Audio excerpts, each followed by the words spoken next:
Introduction. You're about to hear a method of mental transformation that will lift you from limitation to power, from poverty to purpose, from drift to direction. It is not a sermon. It is not speculation. It is a method, a practical method, to cleanse the mind of beliefs that have kept you bound and replace them with ideas that will make you rich in spirit and reward. This work is not light reading. It is not casual motivation. It is the breaking of mental chains and the forging of new thought. It is a system for mental reformation, designed to dismantle every lie, every inherited limitation, every unconscious belief that governs your decisions without permission. This is not merely instruction. It is liberation. All success begins within. The man who masters his thoughts masters his results. For every empire, invention, and triumph was first a thought, obsessed upon, believed in, spoken aloud, and acted upon without apology. Your mind is not a mirror. It is a mold, and you are shaping yourself with every thought you allow to repeat. This teaching is built upon the very foundation of all achievement. It will ask of you 5 things: a definite chief aim, unshakable faith, daily autosuggestion, emotional repetition, and the courage to act before the world approves. If you possess these, or are willing to build them, you will become unstoppable. But if you listen to this as one listens to a sermon, nodding in agreement yet unchanged in behavior, you will walk away no different. Nothing in this process will work if you do not work it. Belief must be planted. Repetition must be practiced. Speech must be purified, and purpose must be declared aloud daily. You are going to replace your limiting beliefs, not in theory, but in practice. You will speak differently, walk differently, think differently. You will learn how to eliminate doubt before it forms. You will feed your subconscious only that which you wish to become, and in time you will become it. Let me make it plain. Belief controls results. If you believe you are unworthy, success will retreat. If you believe you are incapable, opportunity will pass by. If you believe life happens to you, you will remain the servant of your surroundings. But if you believe with definiteness and repeat that belief aloud, life will become your obedient tool. Do not confuse this with mere optimism. This is not hope.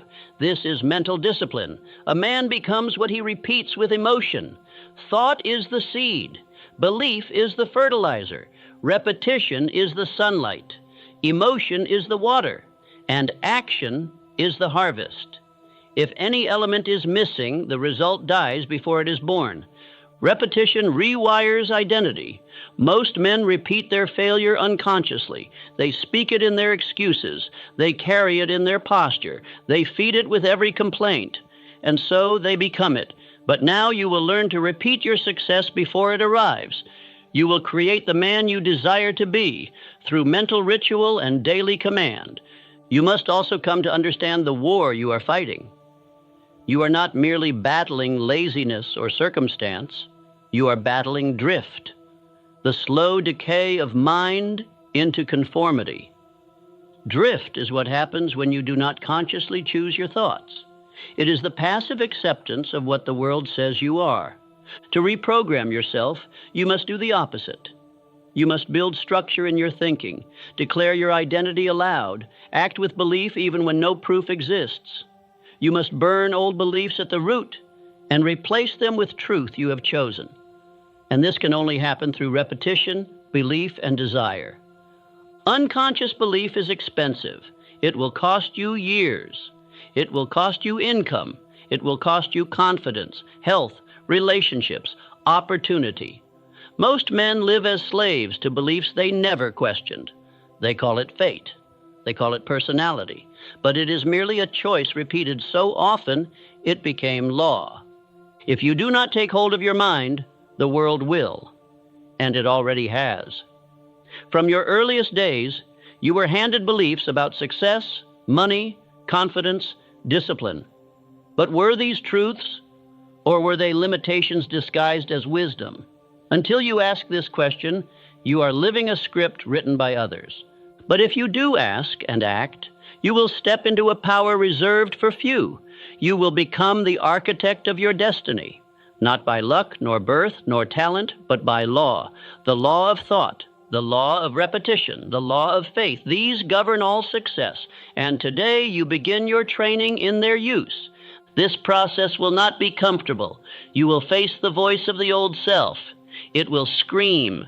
It will mock your new thoughts. It will beg you to return to old habits. But you must not obey. You must bury the old self in repetition, and from that burial a new man will rise. You will be asked to speak aloud your aim daily. You will be asked to write affirmations that support your purpose.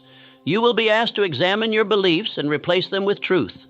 You will be asked to walk into rooms with posture before results appear. You will become the man before the world agrees. Do not rush. Do not skip. Do not dilute these steps. Listen again. Repeat them aloud. Build them into habit. Study each chapter like a manual. For that is what this is, not poetry, not prose, but a mental manual for achievement. If you obey its structure, it will deliver its promise. And that promise is this: if you brainwash yourself with purpose, you will become greater than any program written by others. You will speak with power, walk with conviction, move with direction. You will eliminate fear, master discipline, and create the results that once seemed distant, because belief repeated becomes fact. Chapter 1. You are already mentally conditioned, but not by you. Before any man may transform his life, he must first understand the cause of its present condition. And the truth is this: you have been mentally conditioned, but not by your own decision. Your thoughts, beliefs, habits, and doubts have been formed by the world, not by your own conscious command. From the moment you were old enough to walk and speak, you were absorbing the thoughts of others. Your mind, like fertile soil, accepted every seed planted into it. And those seeds, planted by parents, teachers, newspapers, failures, fears, and careless opinions, have grown into the crop you now call your identity. Let no man be deceived. Beliefs are not born. They are taught, repeated, and accepted. And if you have not chosen your beliefs deliberately, you are now a servant of beliefs chosen for you. These inherited thoughts direct your decisions, limit your speech, and shape your expectations. And until they are examined, they govern your life like an invisible tyrant. This is not your fault, but it is now your responsibility. For no man can change what he refuses to confront. You must begin by admitting that your life is a reflection of your deepest and most consistent beliefs. Not the beliefs you speak aloud to impress others, but the quiet, constant ones that guide your action. Whatever the mind can conceive and believe, it can achieve. This is no poetic phrase. It is a law. But the law works both ways. If your mind has been conditioned to conceive of defeat and to believe in limitation, then achievement will remain outside your grasp, no matter how hard you try. You must now begin the work of reconditioning your own mind. You must examine every belief you have about money, about success, about your own power. You must ask, who taught me this? What experience formed this thought? And does this belief serve the man I am becoming, or keep me bound to the man I was told to be? Most men never do this. They drift through life, repeating patterns that were planted in childhood. They fail and call it fate. They stumble and call it bad luck. But it is neither. It is the silent, habitual obedience to beliefs they did not choose. And until you choose your beliefs, you cannot choose your future. Repeat this aloud now and every morning. I choose my beliefs from this day forward. No longer shall I live under the mental patterns of others. I believe only what strengthens my purpose and advances my aim. Do not underestimate this declaration. When spoken with emotion and repeated daily, it becomes a wedge that breaks the chains of old thought. The subconscious mind, when impressed through repetition, begins to accept the new thought as law. and that law begins to form your reality. Understand this. You have already been conditioned. The only question is, by whom? And if the answer is anyone but yourself, you must take the wheel at once. A ship without a captain drifts, but a ship with a captain, charting course by definite aim, sails straight, even through storm. Let us speak plainly. If you were taught that money is evil, that success is rare, that confidence is arrogance, that greatness is reserved for the few, you are living in a prison of suggestion, and you will never escape it until you replace those suggestions with truth, chosen and repeated by your own will. You must become the master of your own mental conditioning. Do not leave it to chance. Speak aloud only that which you intend to see. Surround yourself only with voices that echo your desire. Think only thoughts that build, not thoughts that bind. And do not fear the old patterns. They are only strong because you have fed them. Stop feeding them. Stop rehearsing the story of your limitations. Stop agreeing with the smallness of your past. Begin now to plant new thought, repeated with faith, spoken with fire, and acted upon with decision. Each time you do this, the old self grows weaker. Each time you speak belief where you once spoke doubt, you break the chains of inherited thought. And each time you choose action based on your chosen belief, not the inherited one, you take one more step toward mastery. But be warned, this is not a single act. It is a daily discipline. You must repeat the new beliefs with emotion and voice until they are no longer new, until they are yours, until they speak from your mouth without effort. That is when they have replaced the old. That is when you are free. The men who rise, Carnegie, Ford, Edison, Lincoln, were all trained in mind before they were crowned in public. They were not born into power. They created their power through controlled thought. They rejected the beliefs of their surroundings and replaced them with belief in purpose. If you will do the same, you too shall rise. But you must act. You must speak. You must repeat. You must resist the return of old thought. And you must write, declare, and live the beliefs you have chosen until the world reshapes itself around your identity. Let your first act be this. Examine every belief you hold. Ask yourself, does this belief belong to me? Or was it handed to me by fear, by failure, by small minds who meant well but knew not the laws of success? Write down those beliefs, and beside each one, write the truth you choose to believe instead. This is your command. I am no longer the product of unconscious thought. I am the designer of my destiny. I think only what I have chosen. I believe only what I have repeated with purpose. I move only in the direction of my definite chief aim. Chapter 2. Thought is the original cause. Every result, whether of wealth or ruin, begins not with labor, not with tools, not with favorable winds or friendly faces. It begins with thought. The world you see around you is the echo of 1,000 thoughts you have believed, repeated, and acted upon. Thought is the original cause. Nothing exists without it. No man has ever risen above his thoughts, and no man has ever remained low who chose daily and with faith to think high thoughts. You cannot build a palace with the blueprints of a hut. You cannot speak as a pauper and act as a king. Your world mirrors the condition of your thinking. If your mind is vague, your results will be unstable. If your mind is small, your actions will shrink. If your mind is ruled by others, your life will be their creation, not yours. But if your thoughts are definite, high, and self-directed, then life must obey. The mind commands and the world responds. Think back to Henry Ford. He was told his ideas were impractical, that a gasoline engine was foolish, that the common man would never drive. But Ford had conceived it, and he believed it. And that belief turned into a mission, which turned into motion, which turned into history. The car was first built in his mind. Let me say it plainly. Every circumstance you now face was first conceived in your thought life. You cannot harvest corn where you planted thorns. If you are surrounded by failure, poverty, confusion, it is not chance. It is the crop of yesterday's thinking. And if you desire a new result, you must sow a new thought. Understand that thought is not passive, it is creative. Every time you imagine yourself succeeding, every time you see your chief aim in vivid picture, you are creating. You are impressing the formless substance of life with a direction. And life, by law, begins to move toward that picture. But the image must be clear, and it must be held.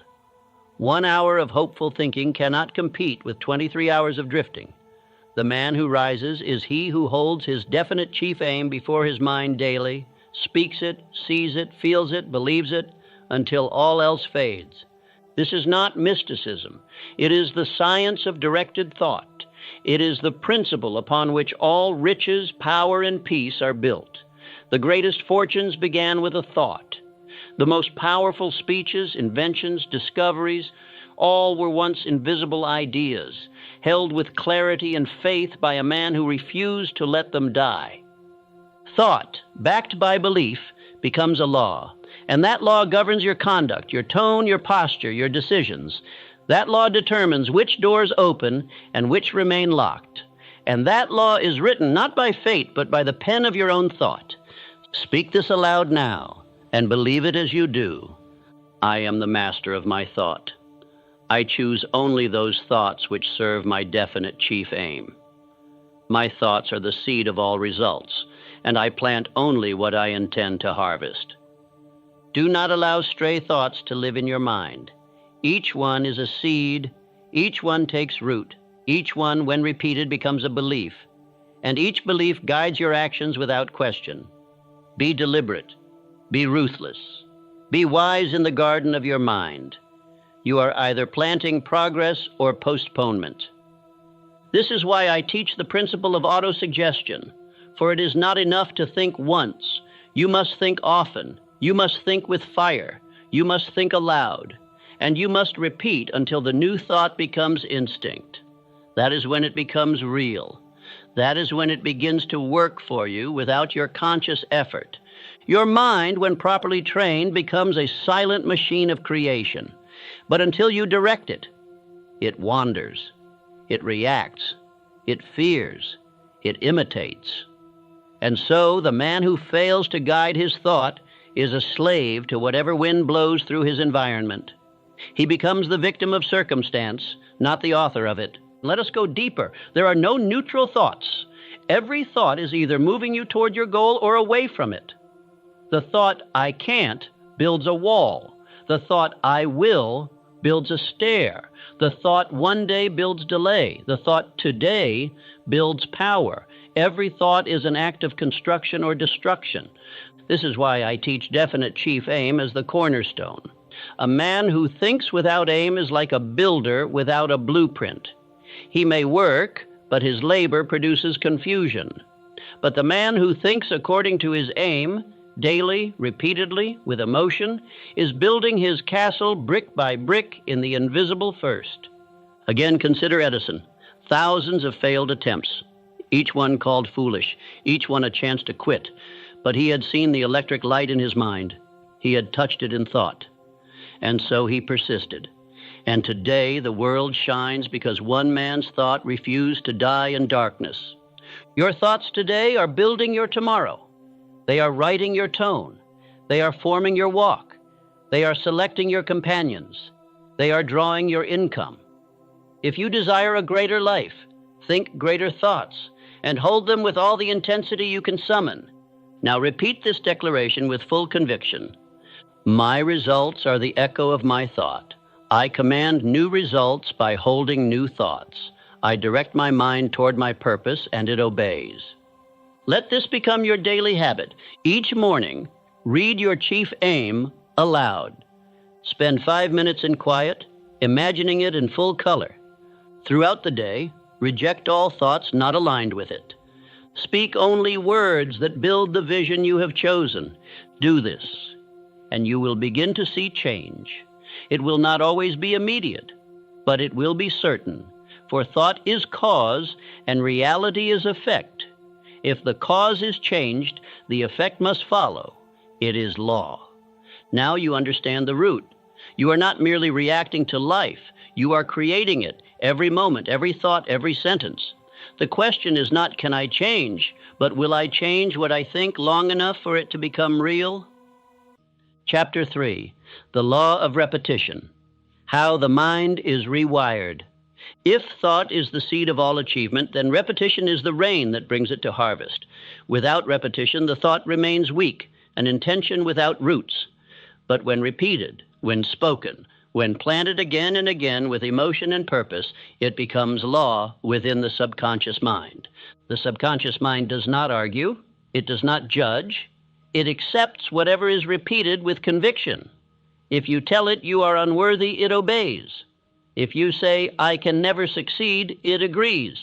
But if you say, with daily discipline, I am a builder of riches, and repeat it with fire, then it begins to reorganize your entire life to match that command.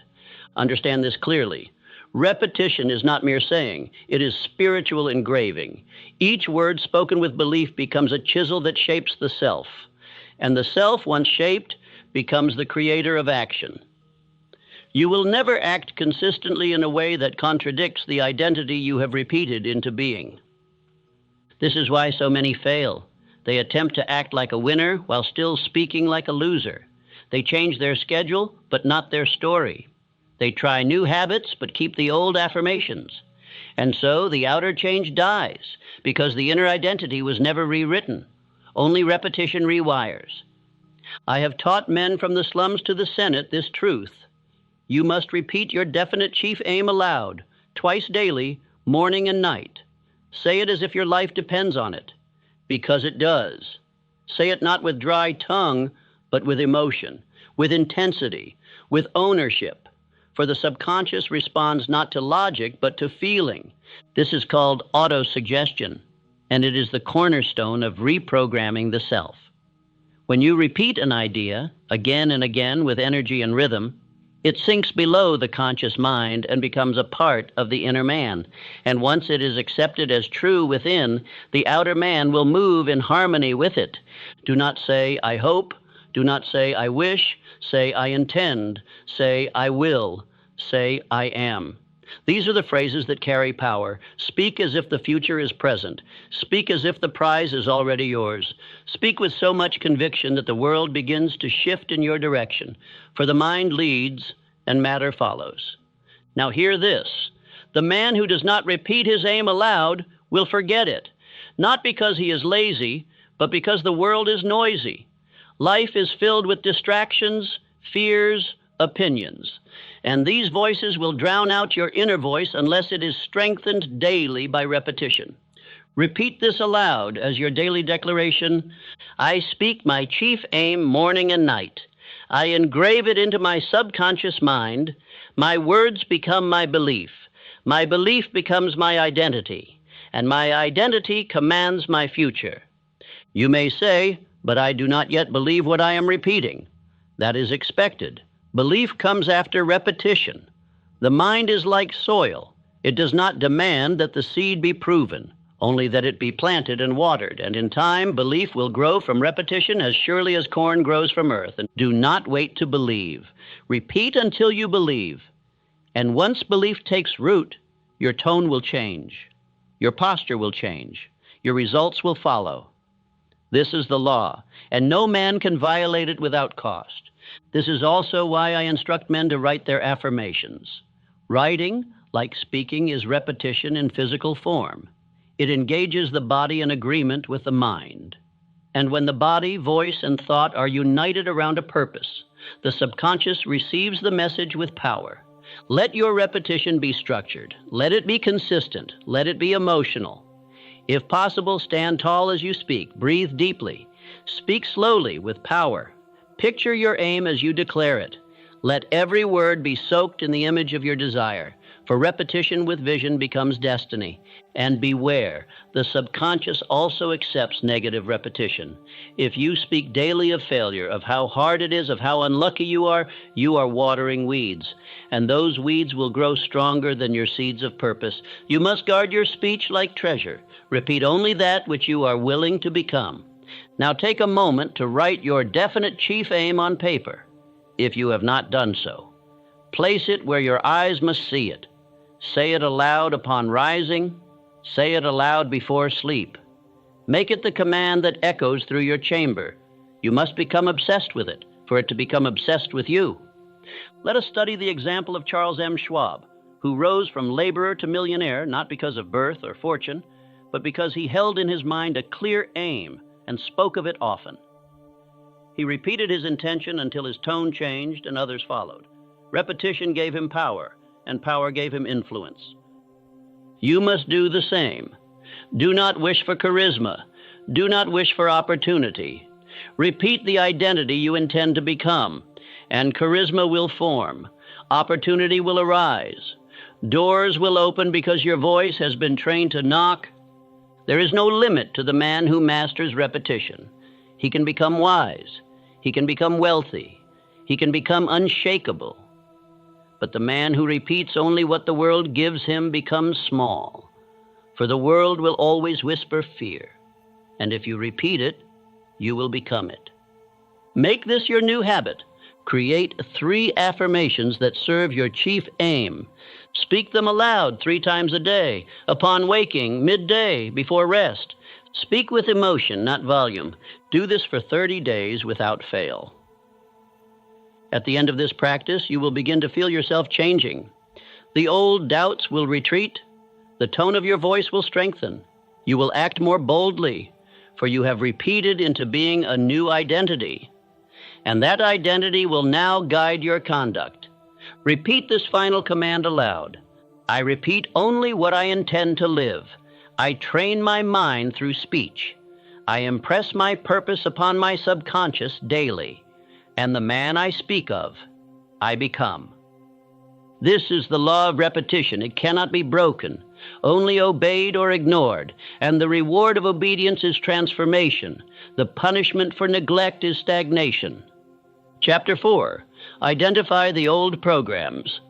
Before a man may fill a vessel with clean water, he must first pour out the stagnant poison.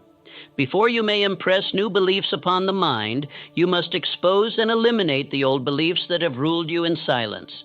You must uncover the mental programs you did not write, but have obeyed your entire life. These old beliefs were not born from truth. They were formed by repetition, just as you shall now use repetition to form new ones. You were told what was possible. You were shown what was common. You were warned against dreams and punished for defiance. And you accepted it, not because it was right, but because it was repeated.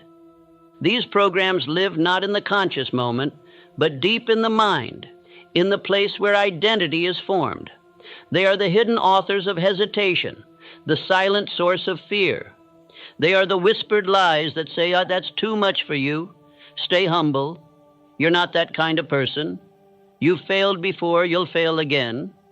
Now hear me. These beliefs are not facts. They are impressions, emotional scars painted with the brush of fear and repetition. And if you do not examine them, they will continue to steer your decisions, your tone, your posture, your entire life, while you believe it is all you're doing. It is time to drag them into the light, to make the unconscious conscious, to identify the exact thoughts that must be replaced if you are to rise. This is not pleasant work, but it is necessary, for you cannot build on rotten foundation. You must first demolish what was built by others. Begin with this question. What do I truly believe about success? Write it down. Write what comes up immediately. Do not filter it. Do not correct it. Let the mind reveal its conditioning. Then ask, where did this belief come from? Who spoke it? What experience imprinted it? Then move to money. What do I believe about money? Is it evil? Is it scarce? Is it only for the lucky or dishonest? And again, where did this come from? A parent's struggle? A teacher's warning, a past humiliation? Let the old program reveal itself. Let no lie hide. Now ask, what do I believe about myself? Not what you say aloud to strangers, but what you say in silence. Am I worthy? Am I capable? Am I destined? Or do you hear another voice, I'm not good enough? They won't accept me? I've always failed? These are not casual thoughts. They are anchors around your spirit. You must remove them. And the first step in removal is naming them. When a lie is spoken aloud and examined, it begins to lose power. When a belief is written and questioned, it begins to unravel. Right now, 5 limiting beliefs I currently hold about success, wealth, or my own power. Do not stop at the surface. Write the exact phrases that run through your mind in moments of hesitation. The ones that stop you from speaking, from acting, from claiming what is yours. Now, beside each one, write the truth that will replace it. Not in vague terms. Be specific. If you wrote, I always mess up under pressure, replace it with, I perform with clarity and power in every circumstance. If you wrote, success is for others, replace it with, I am a creator of success, built by thought, belief, and action. This is the beginning of reconditioning, the removal of falsehood, the excavation of the inner man. And it is the only way to become free. For a man cannot walk in power while wearing the chains of invisible beliefs he never questioned. Now repeat this aloud. I expose every belief I did not choose. I write them. I replace them. I no longer think according to the past. I build my beliefs by decision, not by inheritance. You may be tempted to excuse these beliefs, to say, that's just the way I was raised, or that's just how I think. But no, that is not truth. That is laziness masquerading as humility. You were not born to serve old patterns. You were born to build a new pattern and rise. Understand this clearly. Every belief you do not examine becomes a master you serve unknowingly, and these masters are cruel. They rob you of confidence. They whisper doubt when action is needed. They soften your voice and cripple your decisiveness. That is why you must refute them with writing, with repetition, and with declaration. Not once, not twice, daily. Until the old voice fades and the new one takes its place. Until the falsehood feels foreign and the truth feels familiar. Think of Lincoln, who was mocked for his appearance, doubted for his education, defeated in election after election. But he refused to accept the programs handed to him. He wrote new thoughts in his mind and lived them long before the world believed. And in time, they had no choice but to follow him. You must now do the same. Write your truth until you believe it. Speak your new beliefs until your tongue forgets the old ones. Act in alignment with your chosen identity, even when you feel like an imposter. That feeling will pass. But the new identity will remain. Repeat this command each morning. I no longer obey the voice of the past. I choose my thoughts. I speak my truth. I build the man I have decided to become. This is not motivational language. It is spiritual law. If you repeat it, you will believe it. If you believe it, you will act on it. And if you act on it long enough, the world will mirror it. Chapter 5. Every belief must be chosen.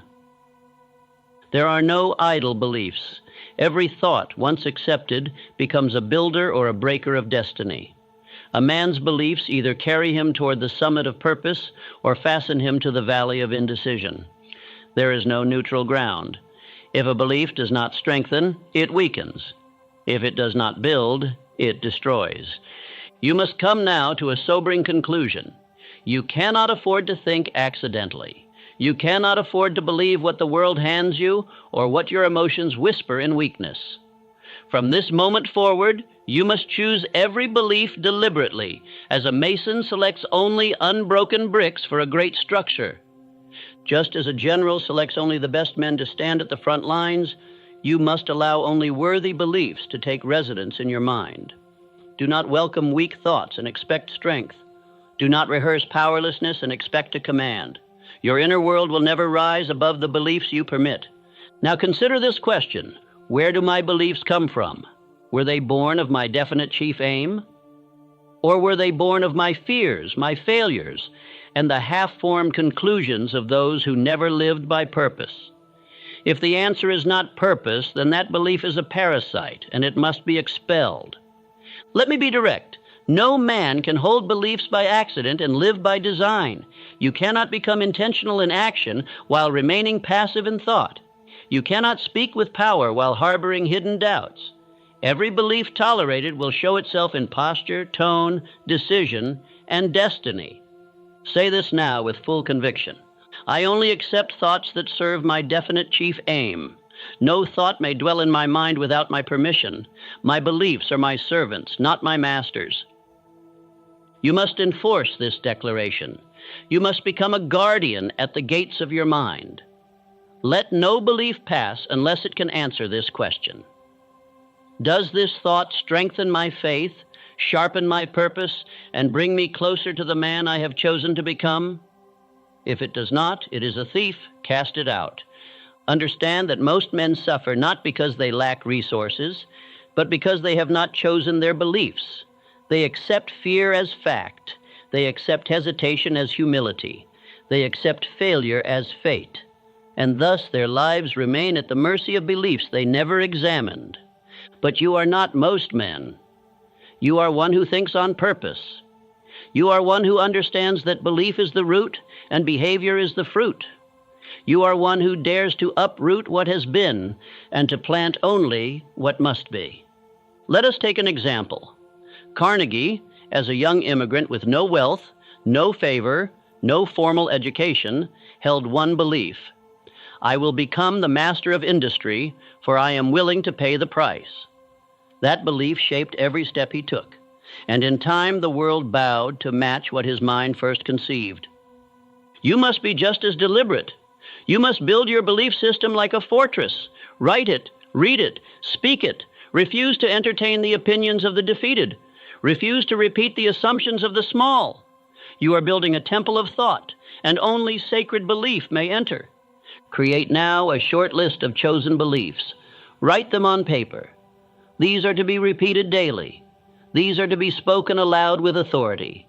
Let me offer you a foundation. I am the architect of my destiny. Every thought I choose moves me closer to wealth, purpose, and peace. I do not dwell in the past. I build from it.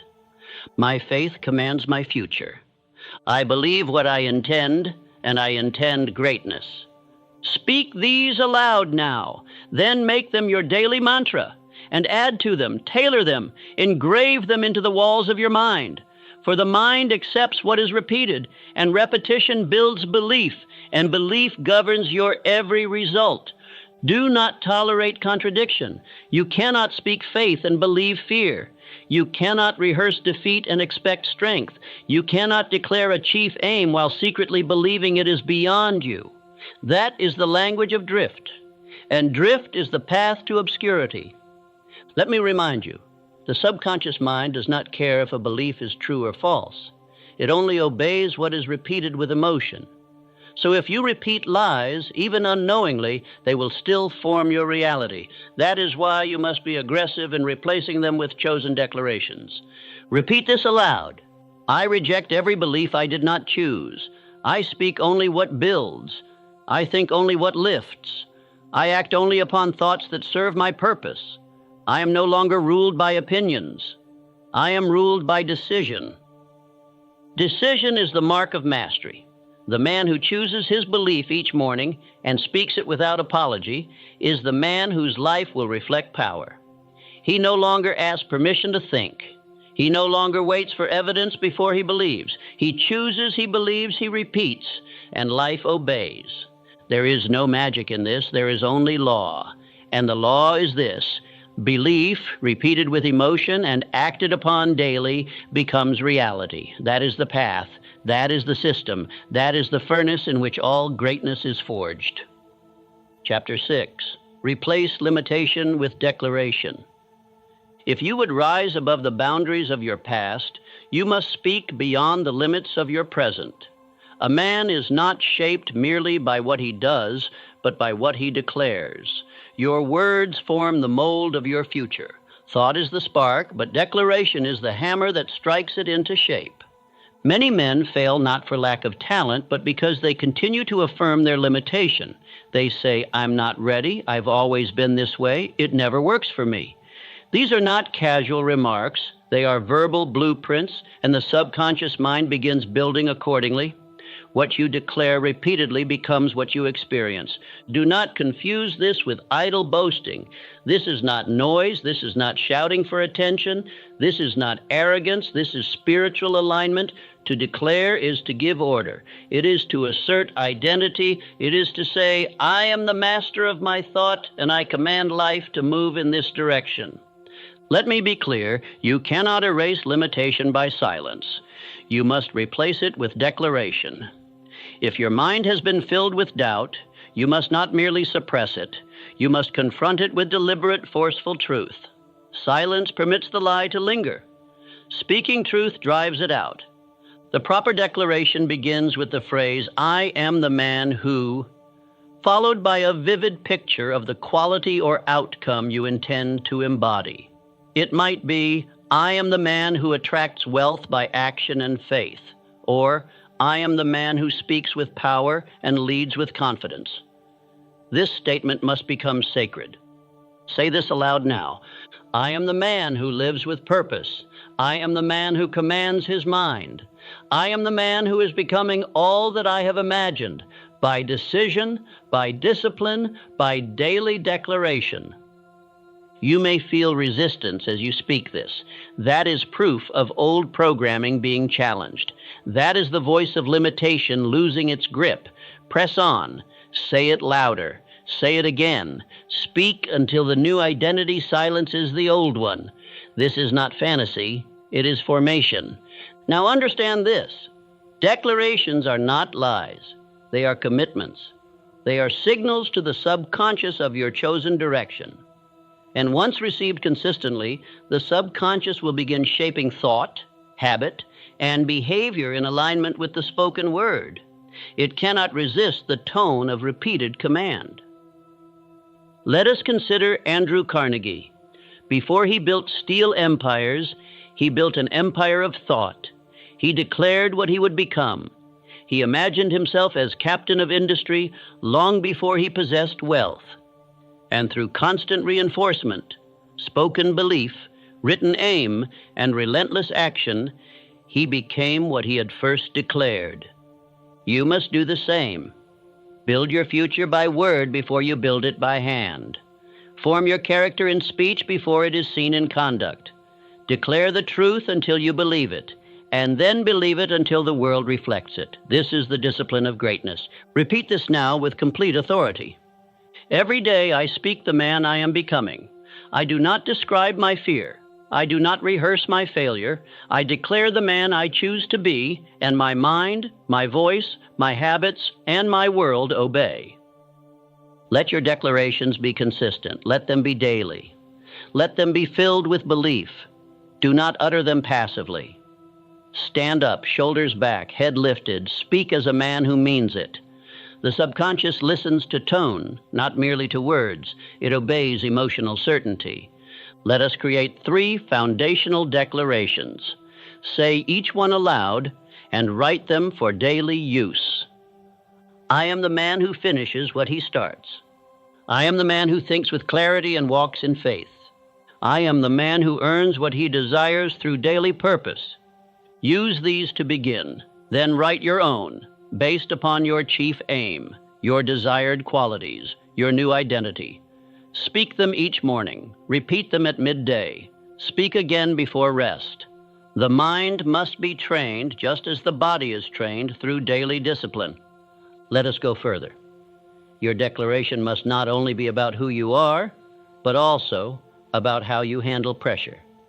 Declare in advance the way you will behave in moments of doubt.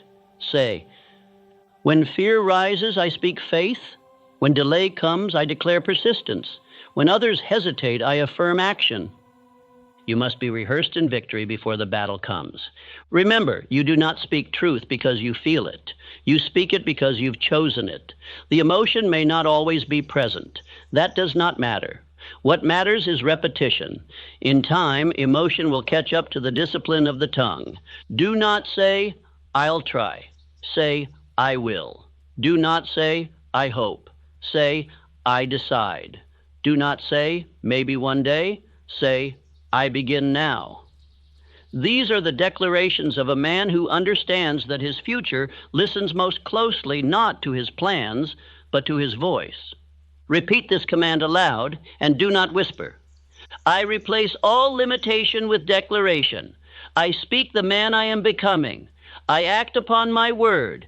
I repeat my identity until it becomes my destiny. This is not ceremony, it is law. And every man who rises from obscurity to influence has done so by mastering this one skill, the power to declare himself into alignment with his chosen future. If you will do the same, your name will not be forgotten. Chapter 7. The power of your own voice. You possess a power so near, so constant, and so easily overlooked that most men die having never harnessed it. That power is your own voice, not the voice of books, not the voice of lectures, not the voice of preachers or politicians, but the spoken vibration of your own thought through your own breath. When you speak aloud, you do more than echo sounds into the air. You vibrate belief into being. You issue commands to your subconscious mind. You reinforce or destroy. You activate faith or feed fear.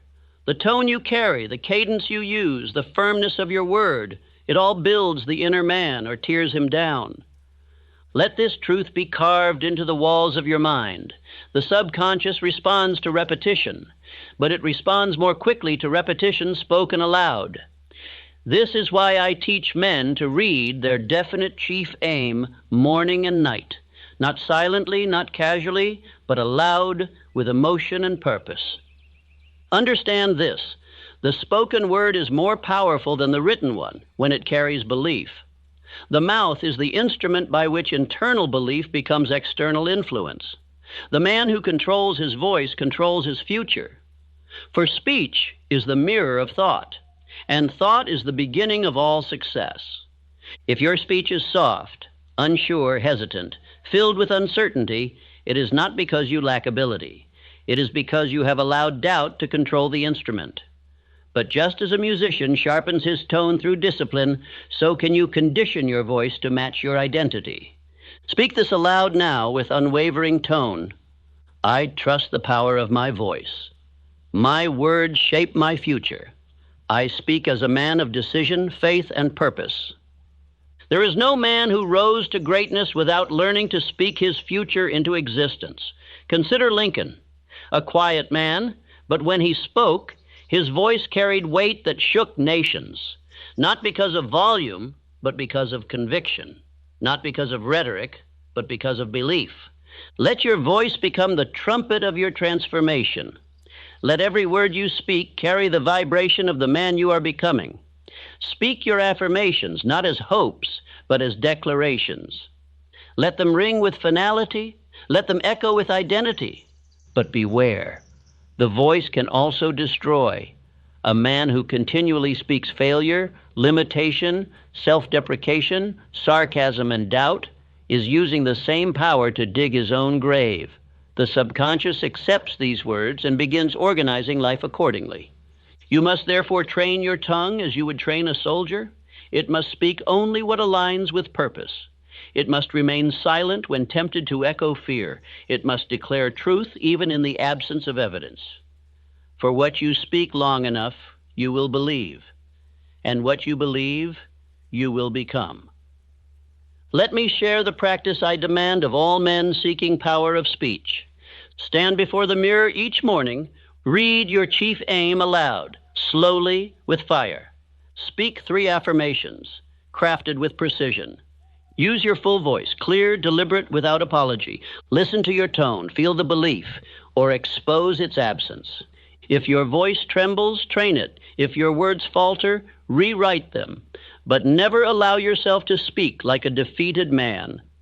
Even if fear remains, your voice must speak higher. For in time, your words will lift your thoughts, and your thoughts will lift your actions. Now repeat this aloud with absolute conviction. My voice is my power. I train it to command. I train it to declare. I train it to align with my vision. I speak only that which builds my future. Remember, this is not self-flattery. This is mental conditioning. You are shaping the subconscious to accept a new image. And the spoken word is the chisel that carves that image deeper than thought alone. Think of Edison, who declared again and again that he would find a way to harness electric light, even when the world laughed, even when his laboratory burned, even when failure knocked 1,000 times. But he spoke the end result before it appeared, and in time, it obeyed. So must you. Speak it before you see it. Speak it until you believe it. Speak it until your very voice carries the weight of certainty. For once the voice is conditioned, hesitation flees, and the world cannot ignore a man who speaks with the tone of victory. Now go and record your own speech. Listen to it daily. Hear the tone. Hear the gaps. Hear where belief breaks. And speak louder in those places. Rehearse strength until it is your default. Train your voice until the words of faith flow as naturally as breath. You will never speak like a king while believing like a beggar. But the voice, when trained, begins to reshape belief. You may begin in doubt, but you will end in mastery if you discipline your tongue to match your chosen future. Repeat this final command aloud. I speak my purpose until it becomes me. I train my voice until it commands. I do not speak fear. I do not speak failure. I speak only that which aligns with who I have chosen to be. Chapter 8. Thought without emotion is powerless. Thought is the seed, and repetition is the water. But it is emotion that gives life. Without emotion, your thoughts remain dry. Without feeling, your affirmations remain hollow. Without desire, your repeated statements fall on deaf ears within your own subconscious. Emotion is the heat that makes thought boil into belief. The subconscious mind does not respond to intellect alone. It is moved by feeling. It is directed not by the cold language of reason, but by the hot fire of conviction. A man may repeat 1,000 affirmations, but if he does so without emotion, he is simply reciting words without substance. This is why I insist upon repetition with emotional force. Not volume, emotion, not noise, conviction. You must feel what you say. You must think with your whole being. You must declare your identity not merely with lips, but with spirit. The subconscious listens not only to sound, but to the vibration beneath the sound. Let me speak plainly. Thoughts that are not felt are forgotten. Words without feeling leave no imprint. Affirmations without desire carry no weight. If your thoughts do not stir you, how shall they move your circumstances? If your declarations do not ignite your soul, how shall they ignite action? Repeat this aloud with full presence. I speak only what I feel only what I choose. My emotion serves my belief commands my future. Emotion must be trained, just as thought is trained. You must stir your desire before you speak. You must remember the pain of limitation, the thrill of purpose, the urgency of your goal, and then let that feeling fuel your affirmation. Speak with fire. Speak with vision. Speak with the weight of your desire behind every word. Let us reflect on Barnes, who arrived at Edison's doorstep not with credentials, but with burning desire. He said, I have come to go into business with Edison, and he spoke it not as a wish, but as a fact. He felt it. He believed it. And even though he swept floors for months, he held that emotion until it moved the world. That is the difference. Most men speak what they hope, but the man who succeeds speaks what he believes, and believes what he feels, and feels it so deeply that life bends to match it. Emotion is the magnet. It draws opportunity, commands tone, and saturates the subconscious with belief. Let us make this practical. Before each repetition of your chief aim or affirmation, pause, breathe, stir the fire, recall the reason, picture the result, feel the hunger, then speak with fire, with fullness, with intensity. Let the words rise from within, not fall from the tongue. Now say this aloud. My words are not hollow. They are full of life. My voice is fueled by purpose. My speech is soaked in faith. I feel my destiny as I declare it. Understand this. Emotion is not weakness. It is weapon. When directed, it gives depth to every thought. It charges the nervous system. It expands your presence. And when paired with repeated thought, it becomes unbreakable belief. You must train yourself to feel in the direction of your chief aim. You must attach excitement, gratitude, fire, urgency, not doubt or indifference. You must condition yourself to feel the end result before it appears, for that is what moves it toward you. Most men allow their emotions to be dictated by circumstances. They feel strong when results appear. They feel weak when setbacks come. But the man of mastery decides what he will feel. He chooses his inner state, and by doing so, he becomes cause, not effect. Let us speak now of visualization. For emotion strengthens when image and repetition are joined. When you declare your chief aim, do not speak blindly. See the outcome. Feel it. Walk in it. Let your imagination burn it into the walls of your mind. For what is imagined with emotion becomes accepted as truth. Say this aloud and with deep belief. I feel the result I am creating. I see it, hear it, taste it, and walk in it before it appears. My emotion is my proof. My conviction is my power. If you have ever wondered why some men rise while others circle in the same life, it is because those who rise feel their purpose deeply and daily. They do not need proof. They live by inner flame. And that flame is fanned each morning by emotional repetition of thought. So before you speak again your affirmation, ask, do I feel what I say? Do I mean what I repeat? If the answer is no, then pause. Stir the feeling. Picture the result. Remember the reason. Let the words emerge from that inner well of belief. This is how thought is transmuted into faith. And this is how faith moves the body, the mind, the world. Emotion is the catalyst. Without it, you recite. With it, you transform. It is the difference between reading a map and walking the path. Repeat this declaration slowly and with breath. My thoughts are not empty. My voice is not passive. I feel the man I am becoming. I feel the world I am shaping. I feel the power that is forming within me. Each time I speak with belief. Emotion, then, is the bridge. It links the seen to the unseen. It links the present to the future. It brings life to thought, fire to speech, and gravity to belief. Without it, all else remains theory. Chapter 9, Environment is Programming. You cannot rise into power while living in an environment that whispers doubt. Your surroundings are not neutral. They are either programming you for greatness or pulling you back into drift. Every wall you see, every voice you hear, every book you read, every word spoken in your presence conditions your mind toward action or toward sleep. Understand this. Environment is not background, it is input. And the mind, especially the subconscious, absorbs every input.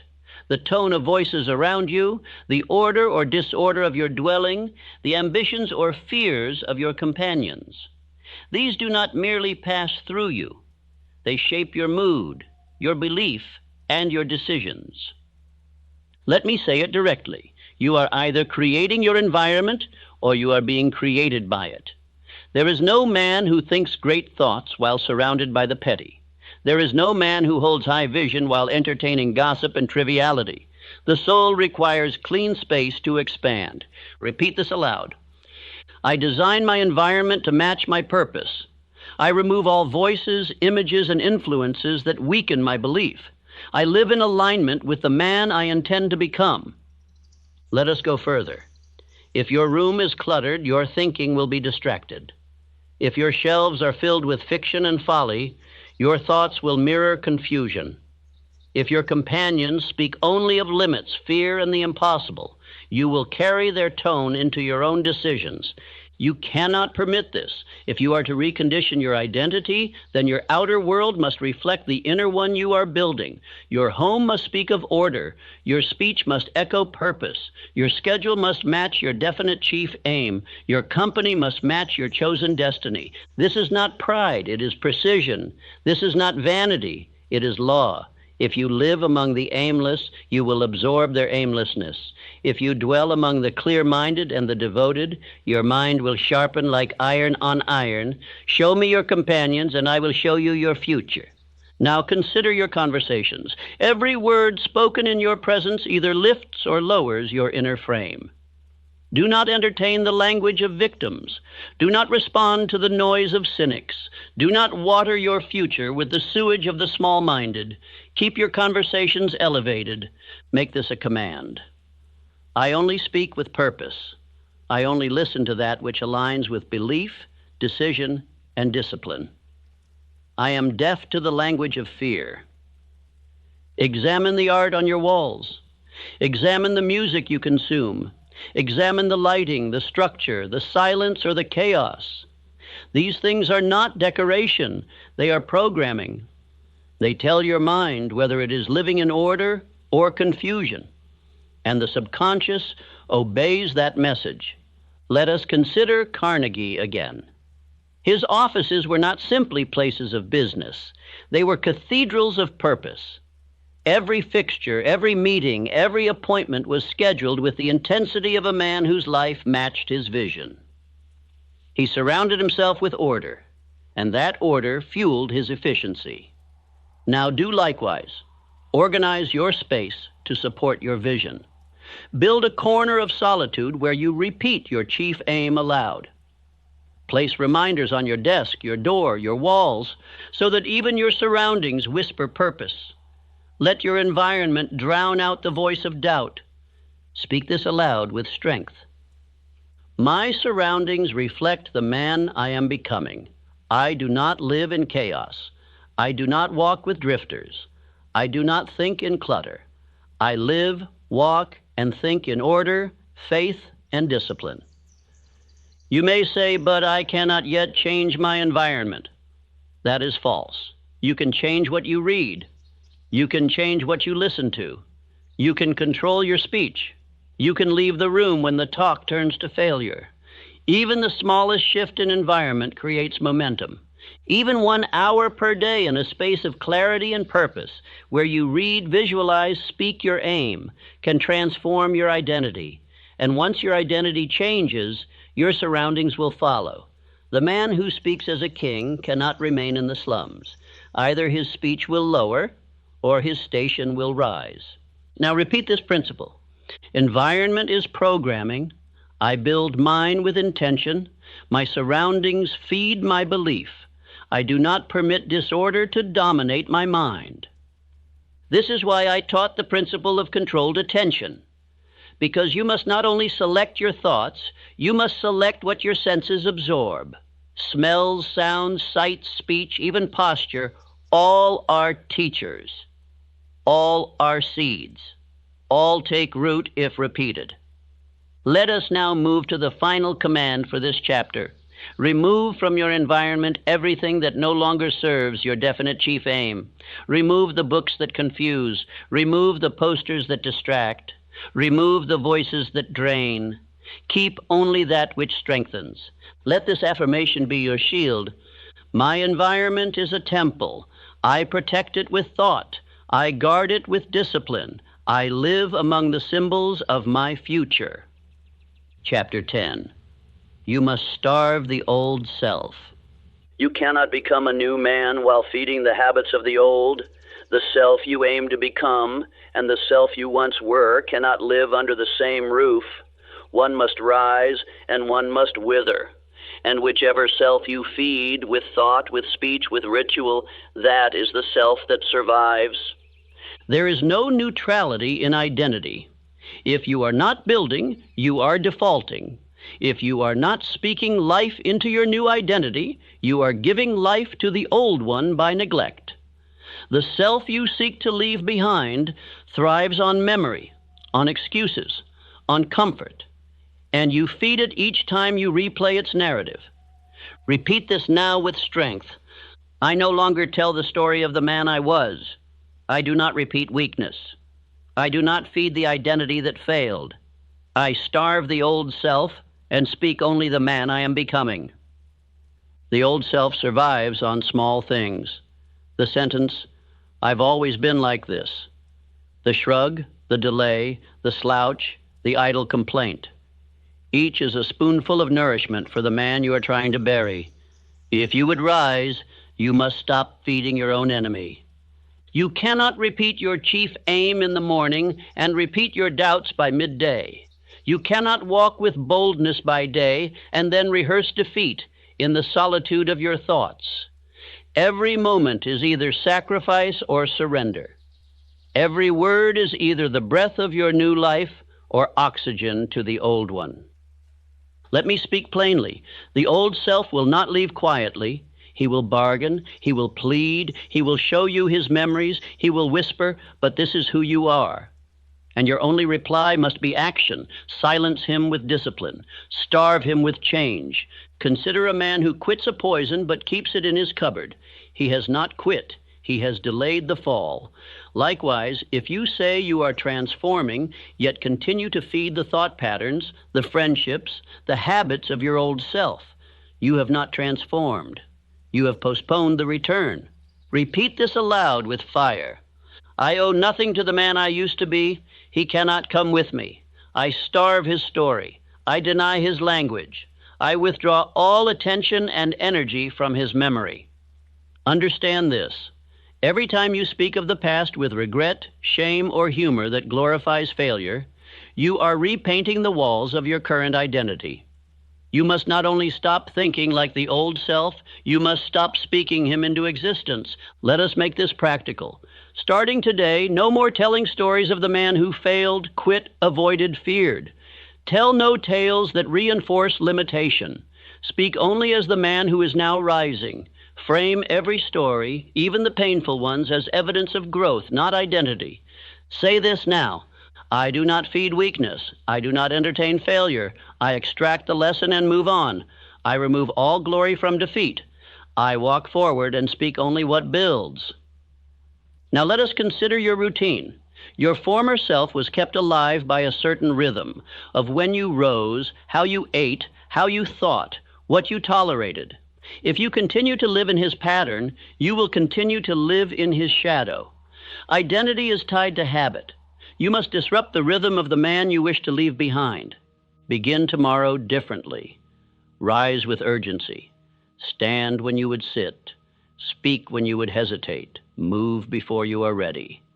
Each deviation weakens the old self's grip.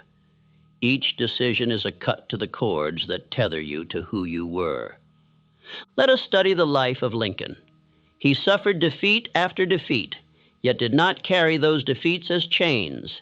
He carried them as tools. He starved the voice of shame by feeding the voice of principle.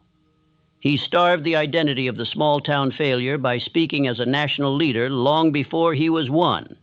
You must do likewise. Deny the old voice its daily bread. Replace it with a new declaration, a new tone, a new posture. And over time, the man you were will weaken, like a fire left without fuel. Repeat this now with finality. The old self is no longer my reference point. I no longer feed him with words, attention, or memory. I rise as the new man, and the old must fade. You may feel tension in this process. That is natural. The old self has years of residence in your being. He will attempt to reclaim the throne, but repetition defeats nostalgia. New action overrides old sentiment. Speak louder than his whisper. Move faster than his delay. And when others speak to you of who you were, do not argue. Simply outgrow their memory. Let your life become so transformed that they can no longer recognize the version they once knew. Chapter 11. Feed the new identity daily. A man does not become great through a single act. He becomes great through daily obedience to a vision of himself that is higher than the self he left behind. If you would remain free from the old identity, you must feed the new one every single day, with thought, with speech, with movement, and with purpose. You do not feed identity with food. You feed it with repetition, with rituals, with the daily honoring of your definite chief aim. You feed the new man by thinking as he thinks, by walking as he walks, by speaking what he would speak, and by refusing to break character, even when no one sees you. Repeat this now with precision. I feed the man I have chosen to become. I nourish him with discipline. I strengthen him with repetition. I affirm him daily until no part of the old self remains. Identity is not formed in lightning bolts. It is formed in footsteps. It is formed in mornings. It is formed in silence. It is formed when you repeat the same powerful command again and again until it is no longer effort. It is nature. You will become what you feed, and you will forget what you starve. Here is the method, and I demand that you follow it without fail. Do not treat this as an idea. Treat it as a law.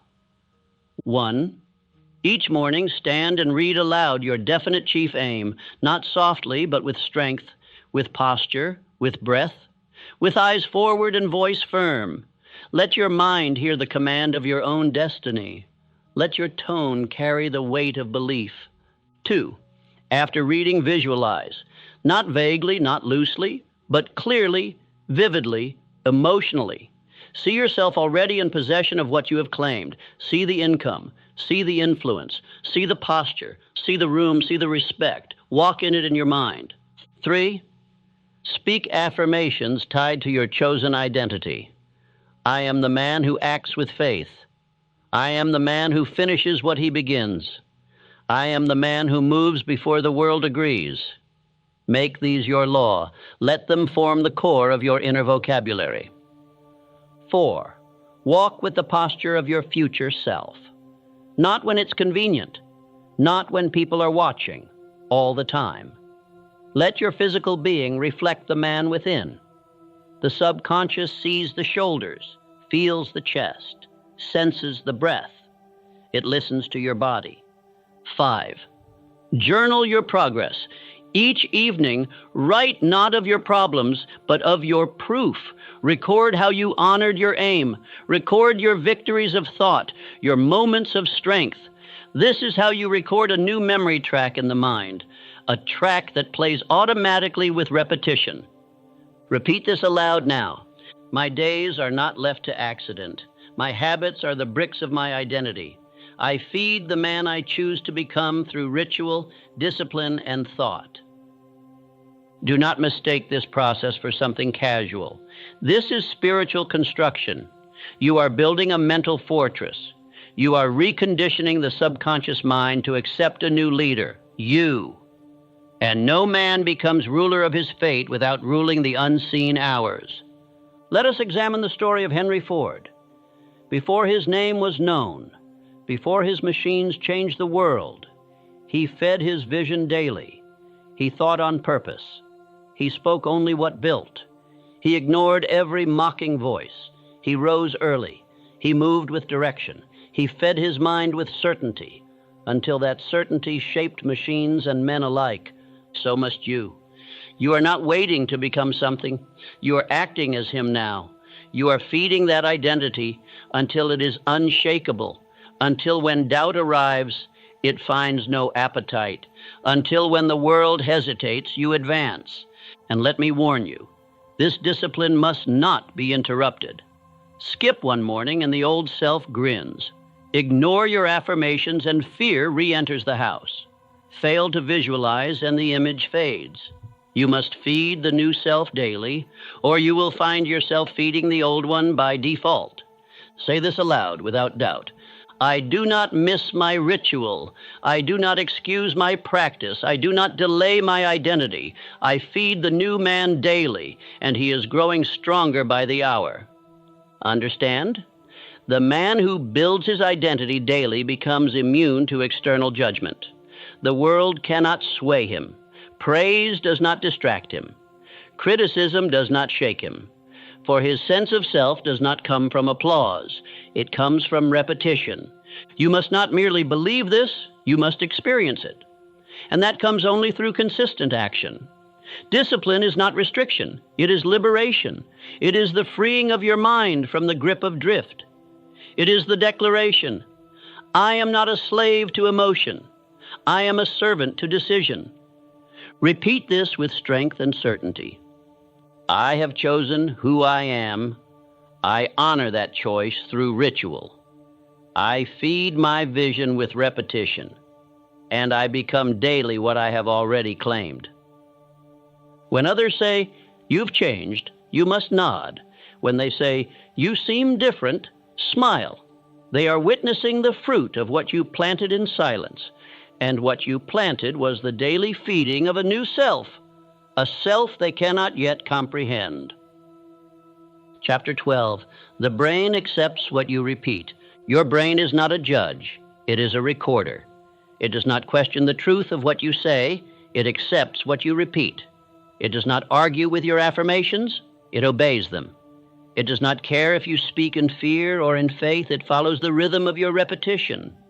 This is a law, not a theory. This is not based on chance, emotion, or luck.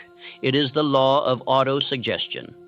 Whatever thought is impressed upon the subconscious through repeated emotional statement is eventually accepted as fact and acted upon accordingly. And your identity is shaped by this law every single day. Repeat this aloud with full awareness. My mind accepts what I repeat. I am the master of repetition.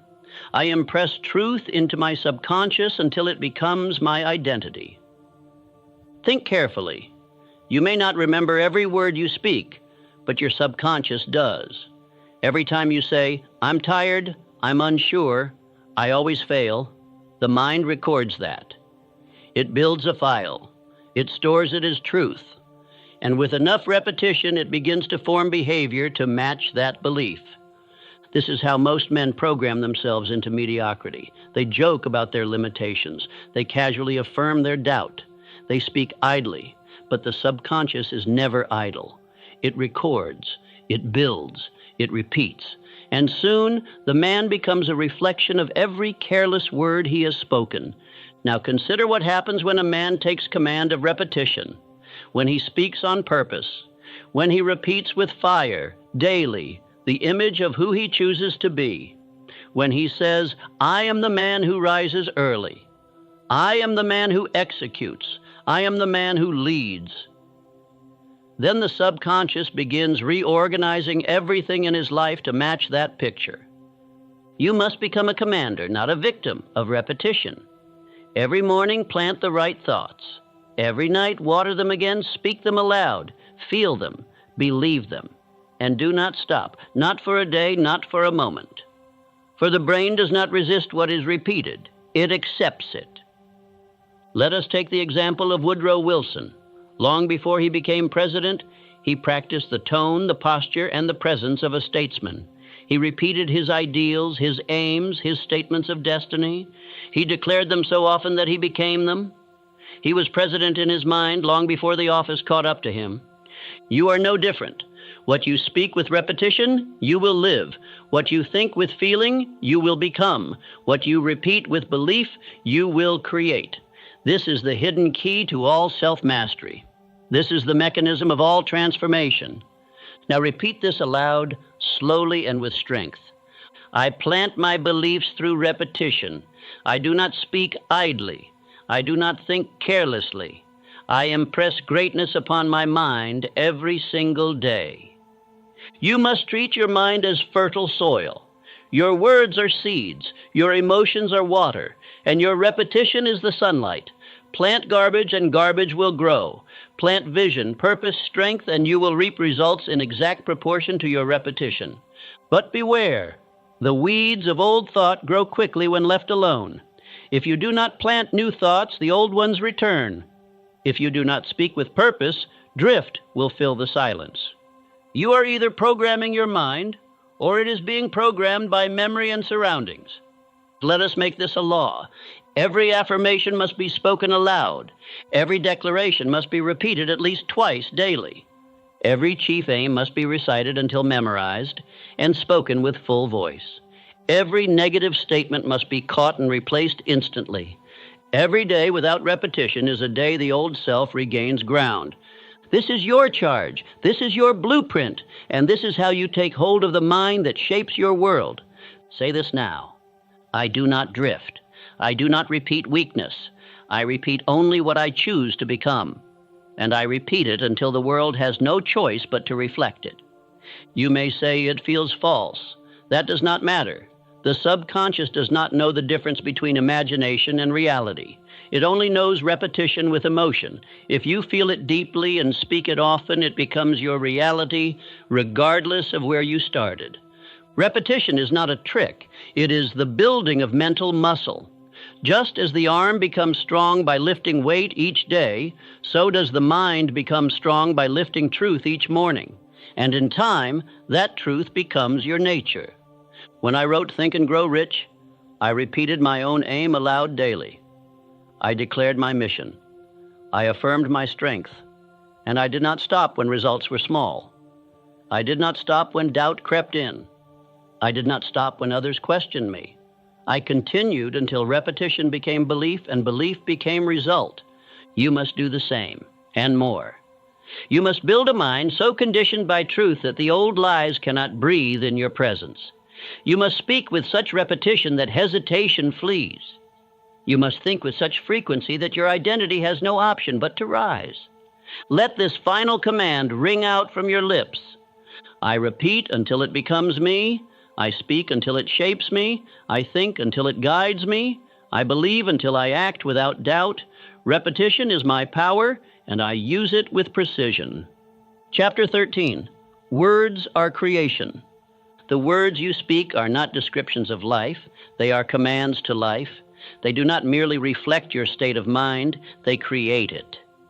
Every sentence you utter is a blueprint handed directly to the subconscious, and the subconscious begins its construction without delay. I tell you now, words are not idle. Words are not cheap. Words are not harmless. Every word carries the vibration of belief or the echo of doubt. Every spoken phrase either affirms the man you are building or resurrects the man you have buried. Say this with clarity. I speak only to create. I speak only to command. I speak only what serves the man I am becoming. You must learn to guard your tongue as you would guard your fortune, for a careless word is more dangerous than a careless investment. It pays compound interest in self-destruction. One sentence of self-pity, when repeated, becomes a lifetime of paralysis. One sarcastic phrase of limitation, when accepted, becomes identity. This is why I have taught men, speak with purpose or speak not at all. Do not say, I am always like this. Do not say, nothing ever works for me. Do not say, I'm just not that type. Every time you speak in such fashion, you are reinforcing the very limitation you seek to escape. Let me give you this command. Replace all descriptive speech with creative speech. Do not tell me what is. Tell me what you are building. Do not speak of the past unless to draw power. Do not describe your current difficulty unless to affirm the strength with which you will overcome it. Repeat this aloud and do not whisper, my words are the tools of my construction. I speak with purpose. I declare with vision. I affirm my destiny aloud. Think of Edison, who spoke of electric light not as an idea, but as a coming fact. When others mocked, he declared. When his laboratories failed, he declared again. He said what would be. And because he said it with fire, with frequency, and with faith, it became so. This is not mere optimism. This is not wishful thinking. This is mental architecture. This is the spiritual law that governs transformation. The spoken word shapes the unconscious mind, which shapes all action, all emotion, and all result. The tongue, then, is not for decoration. It is for declaration. Use it with reverence. Use it with precision. Use it with unbreakable alignment to the man you are creating. Let me give you 3 laws of creation by word. Never speak what you do not want. To say, I'm always tired, is to command the body to remain weak. To say, I'm never good at this, is to instruct the mind to remain inadequate. Speak in present identity. Do not say, I will be. Say, I am becoming. Do not say, someday I'll. Say, I am already acting as the man who. Repeat aloud daily. Your affirmations are your armor. Your declarations are your building blocks. The more you speak them, the more they shape your subconscious. And the more your subconscious shapes the world around you. Say this aloud now and feel the weight of it. I create with my tongue. I build with my tone. I speak only the man I have chosen to be. My words do not describe, they define. You must now examine every phrase that leaves your lips. You must begin to catch every word of limitation, of sarcasm, of self-degradation, of pity, of excuse.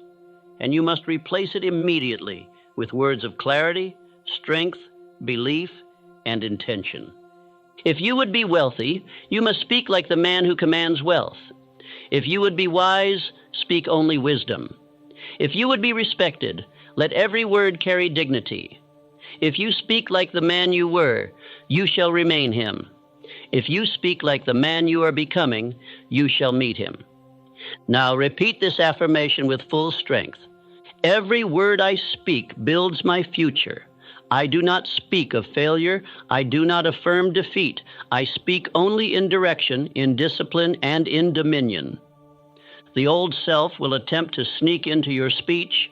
He will dress his language in humor, in humility, in apology, but you must not allow him voice. You are now the gatekeeper, and your gate is your tongue. What you allow through it will multiply. Now let us speak of tone. For it is not merely the word, but the way you speak it that matters. Your tone is the emotion behind the sentence, and the subconscious listens more to tone than to syllables. If you say, I believe I can, but your voice wavers, you do not believe. If you say, I am strong, but you whisper it, you are not strong. Speak with tone, speak with presence, speak with certainty. Let your voice carry your future in its vibration. Repeat this final command for this chapter. My voice is my sword, my words are my hammer.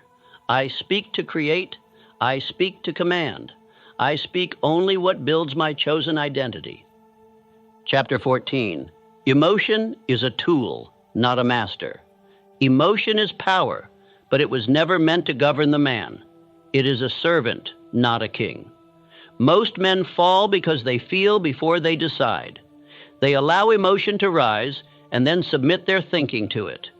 But you, if you would become master of destiny, must learn to direct emotion like fire in a furnace. Let us speak plainly. Emotion is the fuel of belief. It is not to be denied nor destroyed. It is to be harnessed. You do not conquer feeling by numbing it.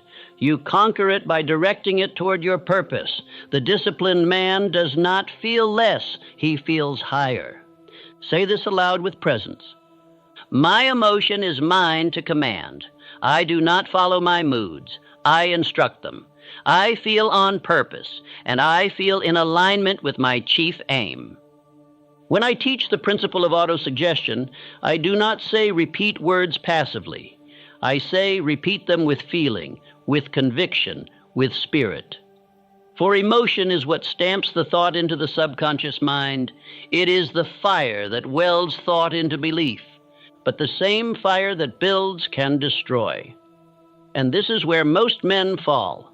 They allow emotion to run untamed. They say, I'm just not feeling it today. And because of that, they do not move. They say, I feel afraid. And so they do not speak.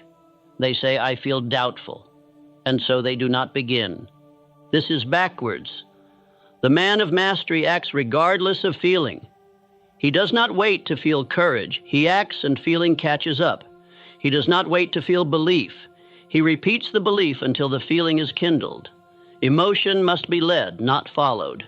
Repeat this now with fire. I act before I feel. I move before I am ready. My emotion is my servant. It does not rule me. I choose what I feel, and I train it daily. Let us take the example of Barnes, who went to Edison without money, position, or assurance, but with emotion properly aimed. He had burning desire. He had faith so alive it became visible in his posture, his tone, his persistence. He did not wait to feel certain. He declared certainty, and certainty came. This is your pattern. When doubt arrives, speak louder. When fear whispers, move faster. When lethargy tempts you, rise with urgency. Emotion changes not through reflection, but through command. You must tell it where to go, not ask it where it wishes to take you. Let me give you 3 laws of emotional mastery. Emotion follows focus. If you dwell on what is lacking, you feel weak. If you dwell on what is coming, you feel power. Direct your focus, and you direct your state. Emotion amplifies repetition. Speak your affirmation with full breath, posture, and tone, and the feeling will catch flame. The subconscious will receive it deeper. Feel what you speak. Speak what you feel. Emotion is trained through action. Do the hard thing again and again, and soon your body will no longer associate it with fear. The feeling of dread is burned out by the fire of repetition. Say this aloud as a vow. I train my emotion like a warrior trains his blade. I do not follow weakness. I do not obey fear. I direct my feeling to match my future. Many men say, but I can't help how I feel. That is false. You can help what you repeat. You can help what you focus on. You can help how you move, how you breathe, how you speak. And when you help these, your feeling changes. Do not let emotion become your excuse. Let it become your engine. If you are angry, channel it into progress. If you are afraid, convert it into urgency. If you are discouraged, let that heaviness become fuel for movement. Look to Lincoln, who suffered deeply, yet allowed that sorrow to make him more thoughtful, more deliberate, more anchored in principle.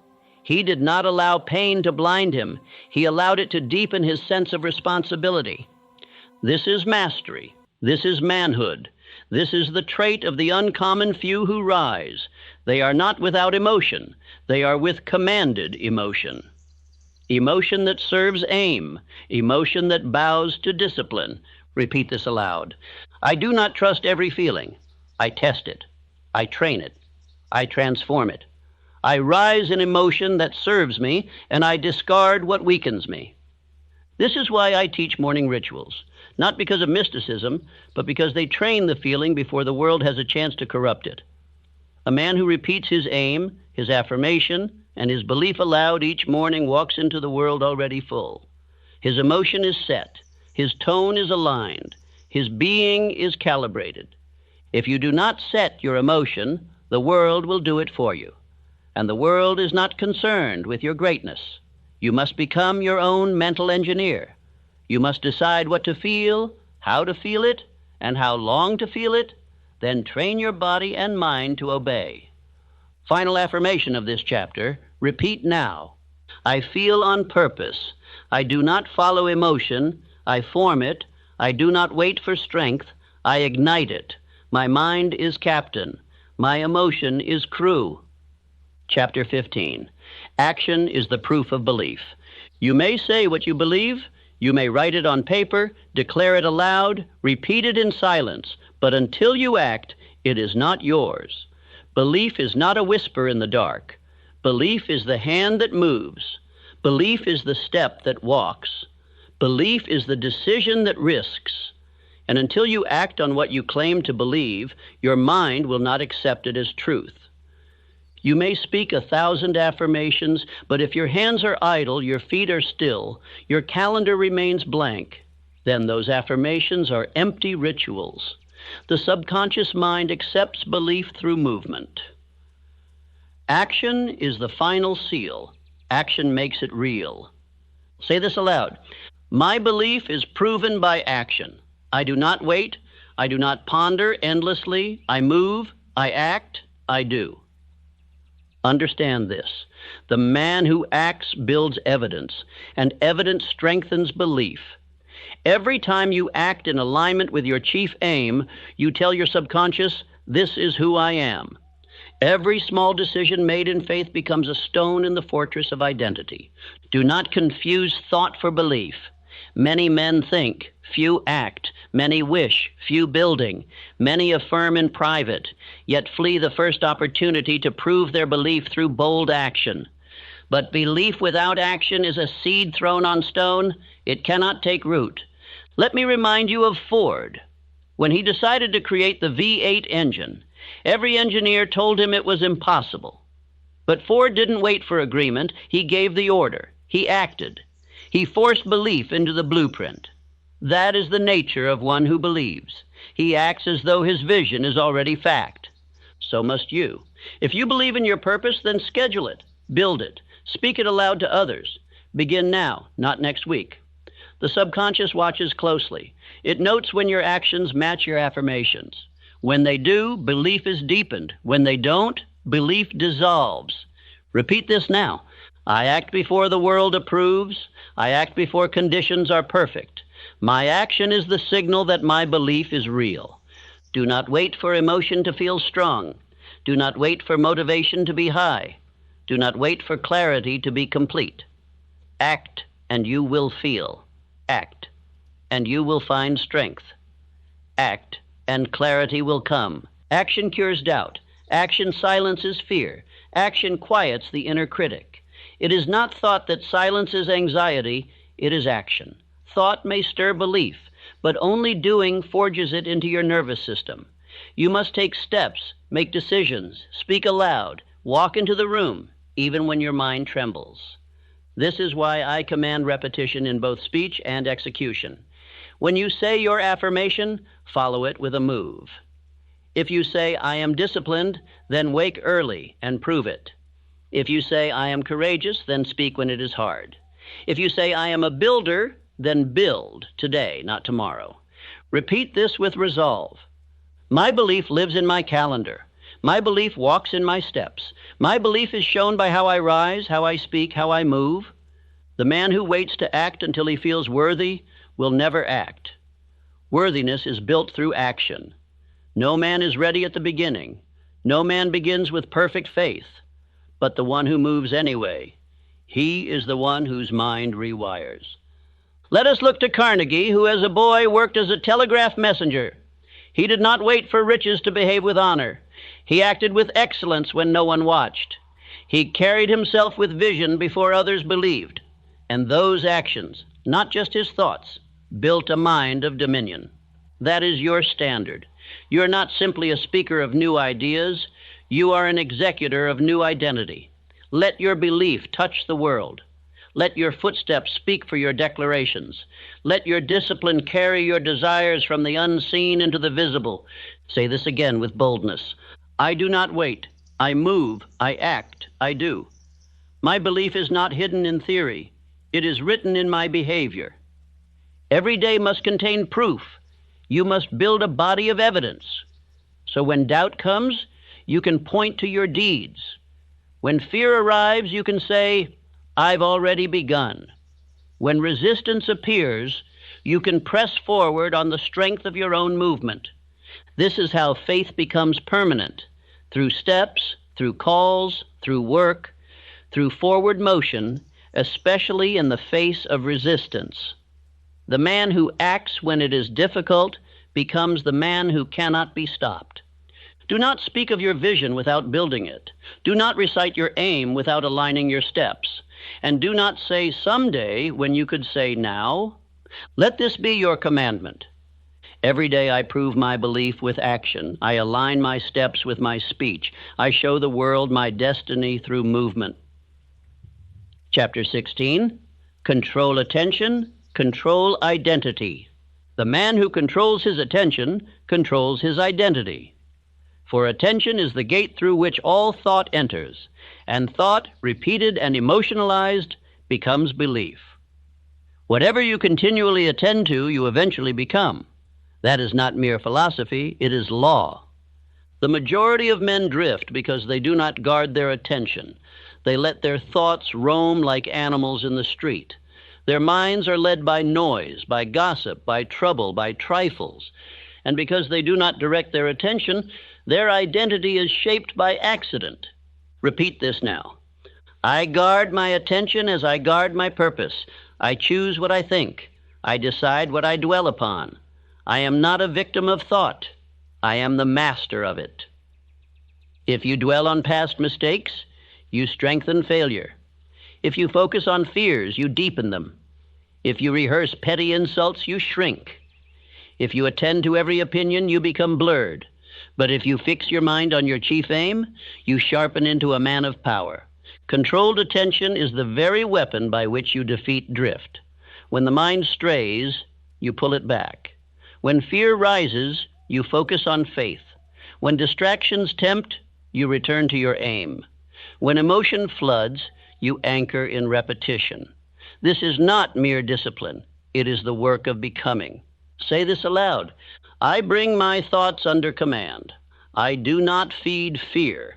I do not feed failure. I feed vision. I feed belief. I feed only what I wish to multiply. You must now make it your habit to catch your mind wandering and bring it home. You must create a routine of attentional mastery. Let nothing enter your awareness that does not belong to the man you are becoming. Here is your daily method. Start the day with clear direction. Before the world can scatter your attention, speak your definite chief aim aloud. Let it guide your mind like a compass. Interrupt negative drift. When you catch your mind revisiting weakness, fear, or old memories, speak an affirmation aloud to shift direction. Say, I do not feed this thought, I choose another. Review your aim throughout the day, on paper, on your wall, in your speech. Return to it when tired. Return to it when tempted. Let no hour pass without realigning your attention. End the day in reflection. Ask, where did my attention dwell today? If it wandered, forgive yourself, but correct. If it was focused, reward yourself with praise. This is the invisible discipline of the powerful. The man who guards his attention builds a self that cannot be disturbed. He is not ruled by trend, by mockery, or even by circumstance, because his mind has been trained to remain upon his chosen path. Let us look to Lincoln once again. During war, criticism, loss, and fatigue, he fixed his attention on the preservation of Union. He read, studied, reflected, and spoke always from this aim. Others yelled, he remained focused. Others panicked, he returned to purpose. That focus shaped a nation. So must you remain. You are not to be ruled by impulse. You are not to chase every distraction. You are to build a mind that obeys your higher self. And you do so by the daily return to your chief aim, 1,000 times a day, if necessary. For the mind wanders, but it can be brought back. Repeat this now as a command. I direct my attention as a captain steers his ship. I do not drift. I do not sway. I keep my mind fixed upon the future I am building. Do not underestimate this. Attention is life. What you attend to, you create. What you ignore, dies. If you constantly return your attention to discipline, to purpose, to faith, to action, then discipline, purpose, faith, and action become your nature. Let me offer you this final instruction. Write your definite chief aim in large, visible words. Place it where your eyes must meet it daily. Let it stare back at you. Let it correct you. Let it demand your attention when the world tries to scatter it. Let this be your closing affirmation. I fix my thoughts like stone. I control what enters. I magnify what matters. My attention creates my identity, and I give it only to what I choose to become. Chapter 17. Eliminate the poison words. If you would recondition the mind for power, you must purge it of the poisons that have weakened your speech. Certain words are not merely harmless habits. They are slow-acting toxins. And if left unchallenged, they will rot the very root of your belief and identity. Words such as, I can't, I always mess up. It never works. These are not figures of speech. They are commands to your subconscious mind, and the subconscious, being neutral and obedient, accepts them as instructions and builds your identity accordingly. Say this now with strength. I no longer speak poison. I no longer affirm limitation. I no longer agree with weakness. My words now build. My words now strengthen. My words now lead. Each time you say, I'm just not that type of person, you instruct your subconscious to preserve that limitation. Each time you joke about being lazy, being unlucky, being incapable, you are carving that belief deeper into your being. The mind does not understand humor. It understands repetition. Let me be clear. There is no neutral language. Every word either builds or breaks. It either pulls you toward your purpose or anchors you in your past. There are no idle phrases. Each sentence is either a servant of your aim or an ally of your fear. If you catch yourself saying, I can't, you must immediately follow it with, but I am learning. If you hear yourself say, I always fail, replace it with, that was then. Now I persist. You must rewrite every limiting phrase in real time. This is not optional. It is essential. Repeat this aloud. I do not repeat failure. I do not speak defeat. I do not curse my own path. I speak only words that direct, empower, and instruct my mind to rise. I instruct you now, keep a log for 1 week. Write down every phrase you say aloud that weakens your aim. Every I don't know, every I'm not sure, every I'll try must be recorded. And then rewrite them. Replace with certainty. Replace with purpose. Replace with a tone that matches the man you are building. Let us examine Thomas Edison again. How many times did he hear the world say, it can't be done? And yet he refused to repeat that phrase. He did not allow his speech to carry doubt. He declared, he commanded, he announced what would be, and acted accordingly. That is the difference between drift and dominion. You must declare war on poisonous speech. Say nothing in jest that you do not want to live. Never repeat a label placed on you by others. Refuse to adopt the vocabulary of failure. Speak only that which your future self would recognize as truth. Repeat now, boldly and without apology. I do not joke about weakness. I do not speak defeat. I reject all language that limits my belief. I speak as the man I am choosing to become. Understand this. If you repeat poison, you must live with its symptoms: self-doubt, procrastination, fear, hesitancy, passivity. But if you repeat power, you will breathe it. You will walk in it. You will become it, not by accident, but by design. The subconscious mind is always listening. It hears your sarcasm.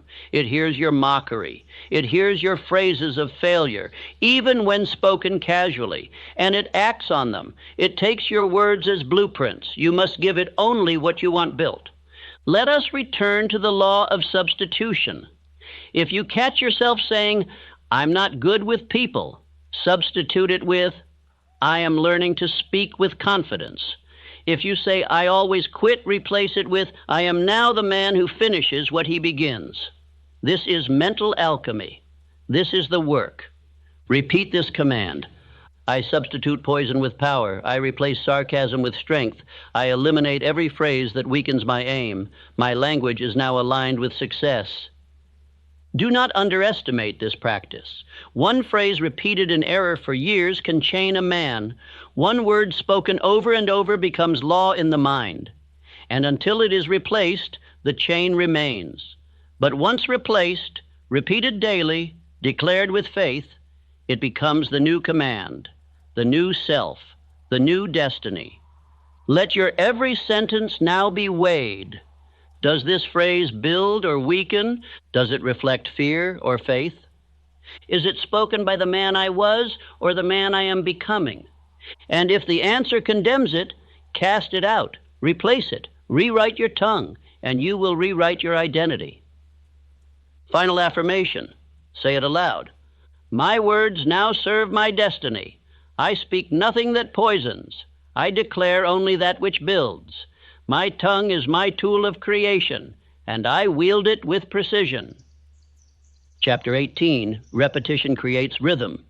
All success, whether of character, wealth, influence, or mastery, is the result of rhythm, not rush, not randomness, rhythm.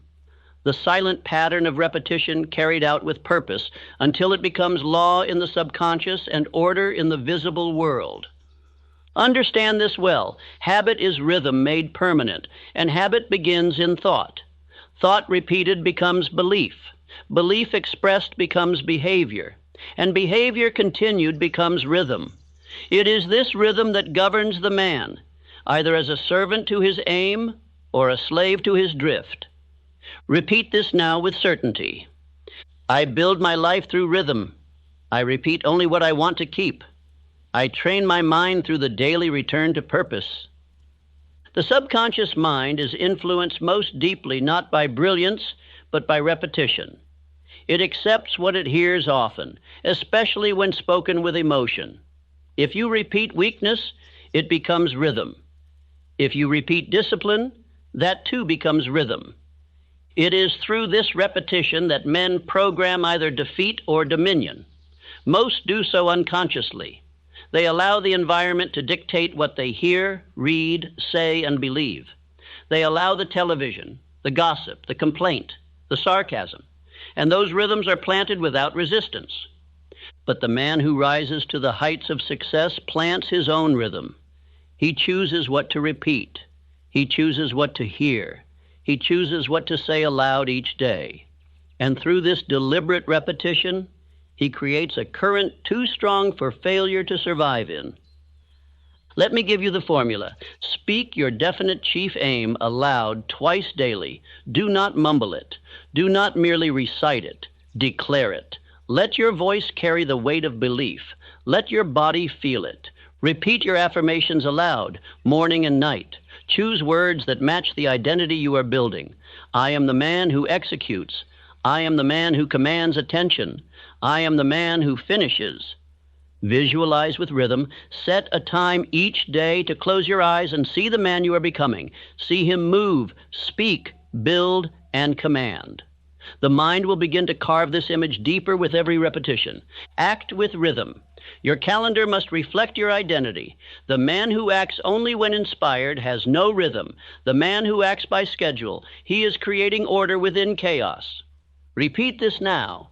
I live by chosen rhythm. My day is structured around purpose. My thoughts return to my aim again and again until I become it. This is how hypnotic rhythm works.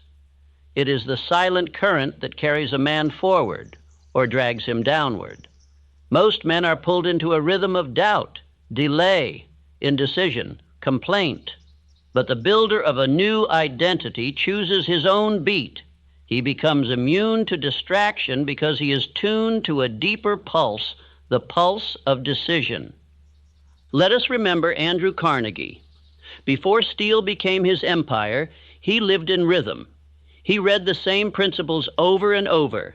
He surrounded himself with men who repeated vision aloud. His decisions became habits. His habits became success, not through flash, but through unbroken rhythm. Say this with me now. I do not rise by accident. I rise by rhythm. My identity is trained through repetition, and my repetition is daily, deliberate, and unbreakable. Even when you are tired, repeat. Even when you feel doubt, repeat. Even when the world mocks, repeat. The world cannot resist the man who has repeated belief into the core of his being. Let your rhythm become a wall against negativity. Let it become the armor that protects your attention. Let it become the flow that lifts you when others fall. For a man who has rhythm cannot be shaken because his roots are too deep to be disturbed. Affirm this now as law. I am a man of rhythm. My repetition builds power. My speech, my walk, my work, all move to the drum of discipline. This is not just mental training, it is spiritual warfare. You are driving out the rhythm of defeat and installing the rhythm of greatness. Each day you repeat, you deepen the trench of belief. Each day you say it again, walk it again, choose it again, you become more immune to hesitation. This is how nature operates. The sun rises with rhythm, the heart beats with rhythm, the tide moves with rhythm. So must your mind, if you wish to rise above the masses who drift in chaos. Make no mistake, repetition is not childish. Repetition is not beneath the wise. Repetition is the path of mastery. The champions of every domain repeated the same few actions with precision. They did not seek novelty, they sought rhythm. Let this be your closing affirmation. Repetition is my ritual. Rhythm is my path. I rise because I return again and again to purpose, to speech, to belief, to action. Chapter 19. Protect your mental diet. Just as a man's body becomes the result of what he consumes, so too does a man's mind become the result of what he allows in. The mental diet you feed upon daily will determine whether you rise in dominion or rot in doubt. You cannot think clearly while feeding on poison. You cannot hold faith while absorbing fear. Let me say this clearly and without apology. Most men are mentally sick not by chance but by choice. They listen to weak speech. They keep company with gossipers. They consume idle words, drama, and complaints like meals. And they wonder why they feel no strength in thought. Say this aloud now with full awareness. I do not consume what weakens me. I do not feast on fear. I do not digest defeat. I feed only on what strengthens my belief. There are 5 laws to building a strong mental diet. Violate them and you will drift. Follow them and you will become unshakable. Law 1. No complaining. A single complaint, when repeated aloud, becomes a decree to the subconscious mind. It says, "This is my condition, and I accept it." You may state facts, but never in the tone of a victim. Speak with clarity, not complaint. Law 2, no gossip. To speak of others' missteps is to shrink your own focus. The man who wastes thought on the failures of others will have none left for the building of his own fortune. Replace gossip with vision. Replace judgment with discipline. Law 3, no comparison. Do not dwell on the pace, appearance, or fortune of another man. This plants seeds of inadequacy in your own soil. Comparison poisons gratitude. Gratitude is the soil where confidence grows. Tend your own garden and let your growth speak for itself. Law 4. Consume only constructive speech and thought. If it does not feed your belief, if it does not strengthen your identity, if it does not reinforce your chief aim, it must be removed. You must become ruthless in curating your inputs. Law 5. Your environment must reflect your vision. The images, voices, books, and language around you must mirror the man you are becoming, not the man you are trying to forget. Decorate your room, your mind, and your speech with reminders of discipline and destiny. Repeat this aloud as a decree. My thoughts are sacred. My inputs are selective. I protect my mind as I protect my fortune. Only truth and purpose may enter. Let me tell you a truth. A single hour spent in the presence of mockers can undo a week of belief building. A single day surrounded by cynics can seed doubt that takes days to remove. That is why I instruct you. Protect your company, like a king protects his treasury. Think of Henry Ford, who was mocked repeatedly for refusing to read newspapers. They said he was ignorant. In truth, he was wise. He refused to consume the chaos of the day. He focused only on his work, his vision, and the men who believed with him. You must adopt the same strategy. If the news weakens your spirit, do not read it. If a conversation leaves you dull, do not return to it. If a friend mocks your discipline, remove him from your circle. You are building a mind, not collecting opinions. Say this now with resolve. I am responsible for what I consume. I guard my mind. I protect my thoughts. I feast only on that which builds the man I am becoming. Understand this. Belief is fragile in its early stages. Like fire, it must be fed carefully. A single gust of mockery can blow it out. But if you protect it, if you keep feeding it the proper mental diet, It becomes a flame, then a furnace, then a force that shapes your entire life. You must design your day with intention. From the moment you rise, ask, what shall I read? What shall I hear? Who shall I speak to?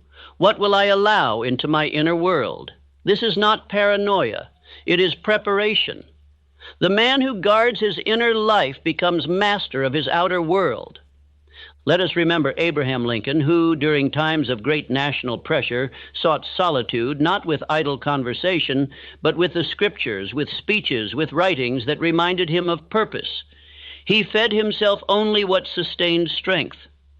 Let your home be a temple of purpose. Let your conversation reflect belief. Let your bookshelf shout destiny. Let your schedule echo your future. You are not just avoiding weakness, you are feeding strength. Repeat this aloud as law. I starve my doubt, I feed my faith, I silence distraction, I consume only what builds, my mental diet is now sacred. And if you fail in a moment, correct swiftly. Do not let one bad input spiral into a day of drifting. Forgive yourself, affirm anew, and return to your rhythm. This is mastery. This is ownership. This is the trait of men who refuse to be poisoned by the age in which they live. Chapter 20. The Mastermind for Identity Reinforcement. No man ever rose to lasting greatness alone. Not Edison, not Carnegie, not Ford, not Rockefeller. Every man who has built an empire first built a circle, a mastermind, a chosen council of minds in harmony with his aim. If you would reforge your identity, you must surround yourself with men who mirror your highest belief. Understand this now. Your identity does not grow in isolation. It grows through reflection, the reflection of those around you. You become like those whose voices you hear most often. If you walk with the defeated, you will adopt their tone. If you walk with the certain, you will speak their rhythm. Repeat this aloud. I choose my companions as I choose my thoughts. I walk with builders. I speak with believers. I allow only greatness near my mind. The mastermind is not a casual group. It is not social. It is sacred. It is a spiritual alliance based on a definite chief aim. Two or more minds working in perfect harmony become a third invisible force of wisdom, strength, and power. When I learned this law from Andrew Carnegie, he told me plainly that his personal fortune would have been impossible without his council of trusted men, men who shared his belief, spoke his language, and echoed his purpose. When his mind weakened, theirs strengthened him. When doubt crept in, their certainty expelled it. This is the function of your mastermind: to reaffirm the identity you are building, to speak your belief aloud when your own voice trembles, to look you in the eye and say, you are the man who finishes. You are the man who is chosen. You are the man who cannot be stopped. Say this aloud now with full conviction. I build my mastermind with intention. I speak only with those who reinforce belief. I walk only with those who walk toward power. If you cannot find such men yet, create them. Begin with imaginary counsel. Close your eyes and summon your heroes. Sit in silence and ask, what would Lincoln tell me? What would Carnegie advise? What would Edison do here? Their wisdom, drawn from study, will not fail you. But do not stop there. You must find flesh and blood men who share your hunger, men who are not disturbed by your vision, but inspired by it, men who speak not of limitations, but of plans. You must seek them out, and when you find them, speak your aim aloud to one another. Hold weekly meetings. Speak goals aloud. Recite affirmations in each other's presence. Share victories. Confess drift. Realign as a unit. Let your voices train one another. Let your discipline become contagious. Let the mastermind reforge the man. Repeat this declaration with pride. I do not build alone. I rise with the few who believe. I sharpen my vision in the fire of shared belief. I form a mastermind, and I become unstoppable. Now let me warn you, the wrong companions will destroy your mind. A single doubter can drown your belief. A cynical voice, repeated enough, will become your voice. Do not tolerate it. Cut it off at the root. No man has a right to remain in your presence if he mocks your discipline or diminishes your dream. Your inner circle must be sacred. If they do not believe in your identity, they do not belong. If they do not repeat your power, they cannot walk with you. They do not need to be perfect. They need only to be devoted to growth, to belief, and to mutual ascension. Let us remember Woodrow Wilson, who surrounded himself with a group of statesmen and scholars who believed in his vision of global peace. Even when the world rejected him, his counsel kept him focused. It is through that alliance that history was moved. Say this now, aloud and boldly. My circle builds me. My mastermind refines me. I speak only with those who strengthen my identity. I walk only with those who walk in vision. Your mission this week is clear. Identify the voices in your life. Which ones reinforce your power? Which ones weaken your identity? Keep the first. Replace the second. Your destiny cannot survive in an environment that contradicts your aim. If you must walk alone until you find the right men, so be it. It is better to walk in solitude than in sabotage, but you will find them. The law of harmony attracts those on the same path, and once found, you will rise faster, speak clearer, and walk straighter than ever before. Final affirmation. Say this now with clarity. I am never alone in belief. I summon my mastermind. I build a council of fire. My identity is reinforced by men of faith, discipline, and vision. Chapter 21. Visualize with certainty. Before a man becomes great in the sight of the world, he must become great in the vision of his own mind. All power begins in the unseen, and that which is unseen can be made visible through the art of clear, repeated emotional visualization.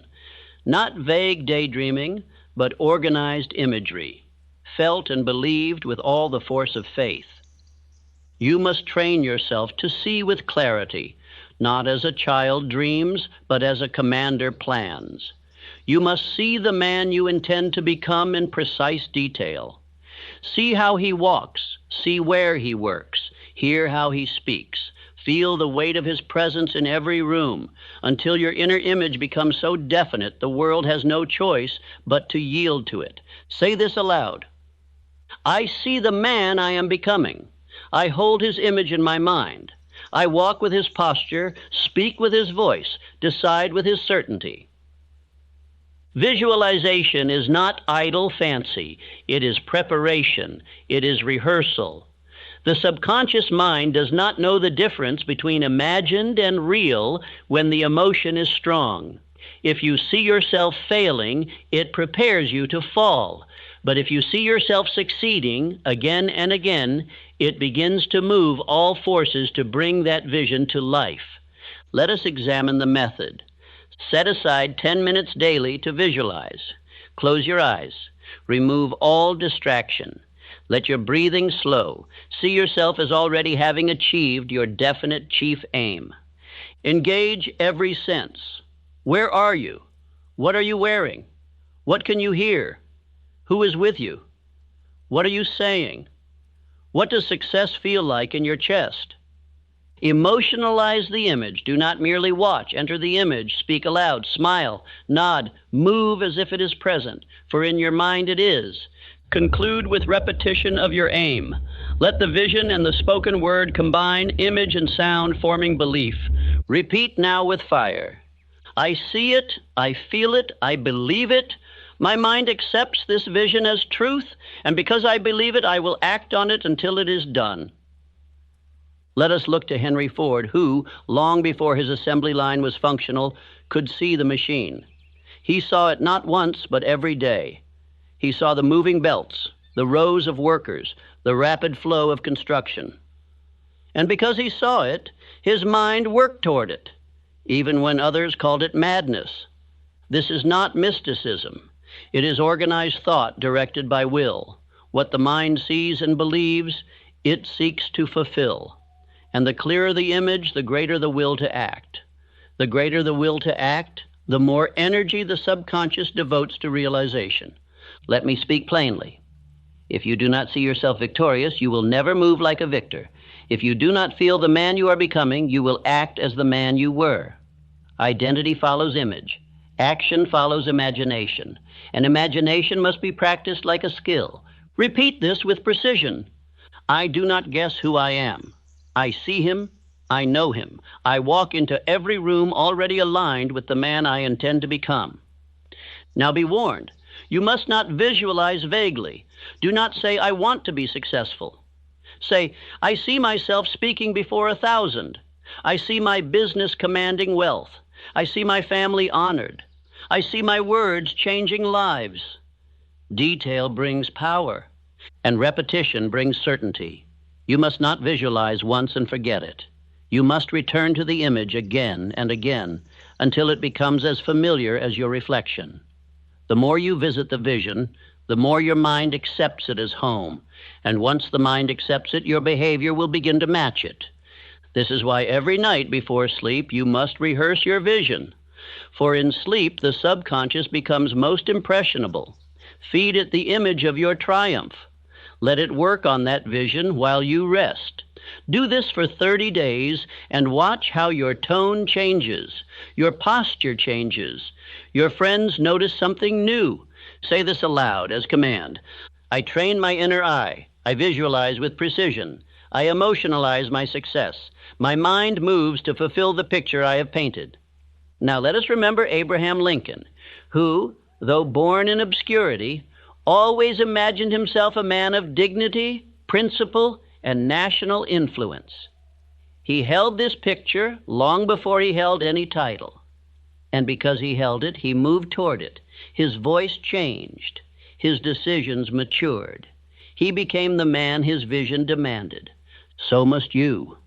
Look not at your present circumstance, but at your chosen image. Speak not from where you stand, but from where you're going. Let your speech, your walk, your silence, your glance, all reflect the man in your vision. Final affirmation for this chapter. Say it with belief. I see clearly who I am becoming. I rehearse it. I believe it. I live it in thought until I live it in form. My vision is my law. Chapter 22. Walk as if the transformation has already happened. You must now move as the man you have chosen to become. Not tomorrow. Not after the applause, not after the title or the gold arrives. Now this very hour. The transformation is not something you wait for. It is something you walk in. For it is not the external change that makes the identity real. It is the inward assumption expressed in action that gives birth to the new man. Say this with full conviction. I act not according to who I was, but who I have decided to be. I walk as if I have already become him. I refuse to delay my destiny by waiting for approval. This is no idle suggestion. It is law. You must walk into the room with posture, tone, and presence as if your desire has already materialized. For the man who carries himself with certainty, long before the world confirms it, is the one the world follows. The old self will say, "You're not ready." It will whisper, "You're not that man yet." Silence it. It is the voice of the past, the voice of hesitation, the voice of compromise. You have already chosen the new image. Now walk as if it is so. This is the very essence of faith. Faith walks first, not after proof, but in spite of the absence of it. Faith speaks first, acts first, builds first. It does not ask for permission. It declares itself, and reality conforms in time. Repeat this aloud. I do not wait to feel ready. I do not wait to be seen. I walk as if my aim is already achieved. I am that man now. Every time you shrink, every time you hesitate, every time you delay a bold act, you signal to your mind that you are still the old self. But each time you walk boldly, act without apology, speak with power, you strengthen the new identity. Your behavior is the confirmation. Let us remember Carnegie, who even as a young telegraph operator, dressed and walked like a captain of industry.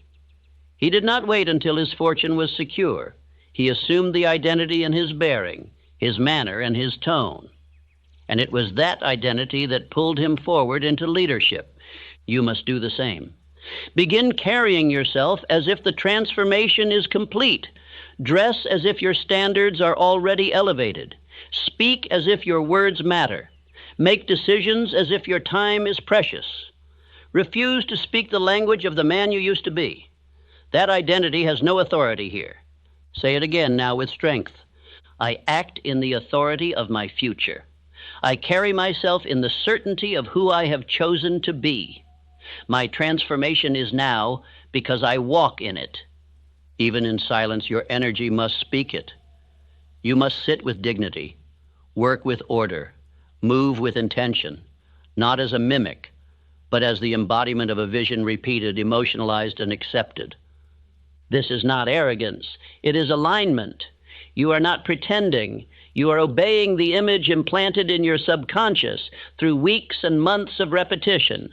You are simply bringing outer behavior in line with inner belief. Let me remind you of a law. The body obeys the mind, and the mind obeys the spirit of decision. When your decision is final, your words, posture, tone, and walk must follow. Any contradiction between belief and behavior creates confusion, but when they align, you are unstoppable. Consider Lincoln once more. He did not speak as a timid legislator. He spoke with the tone of a leader long before he wore the title. Why? Because he had already accepted the burden of purpose, and that acceptance shaped his every motion. He walked in his role before it was given. So must you now begin. Let your environment feel your identity. Do not explain it.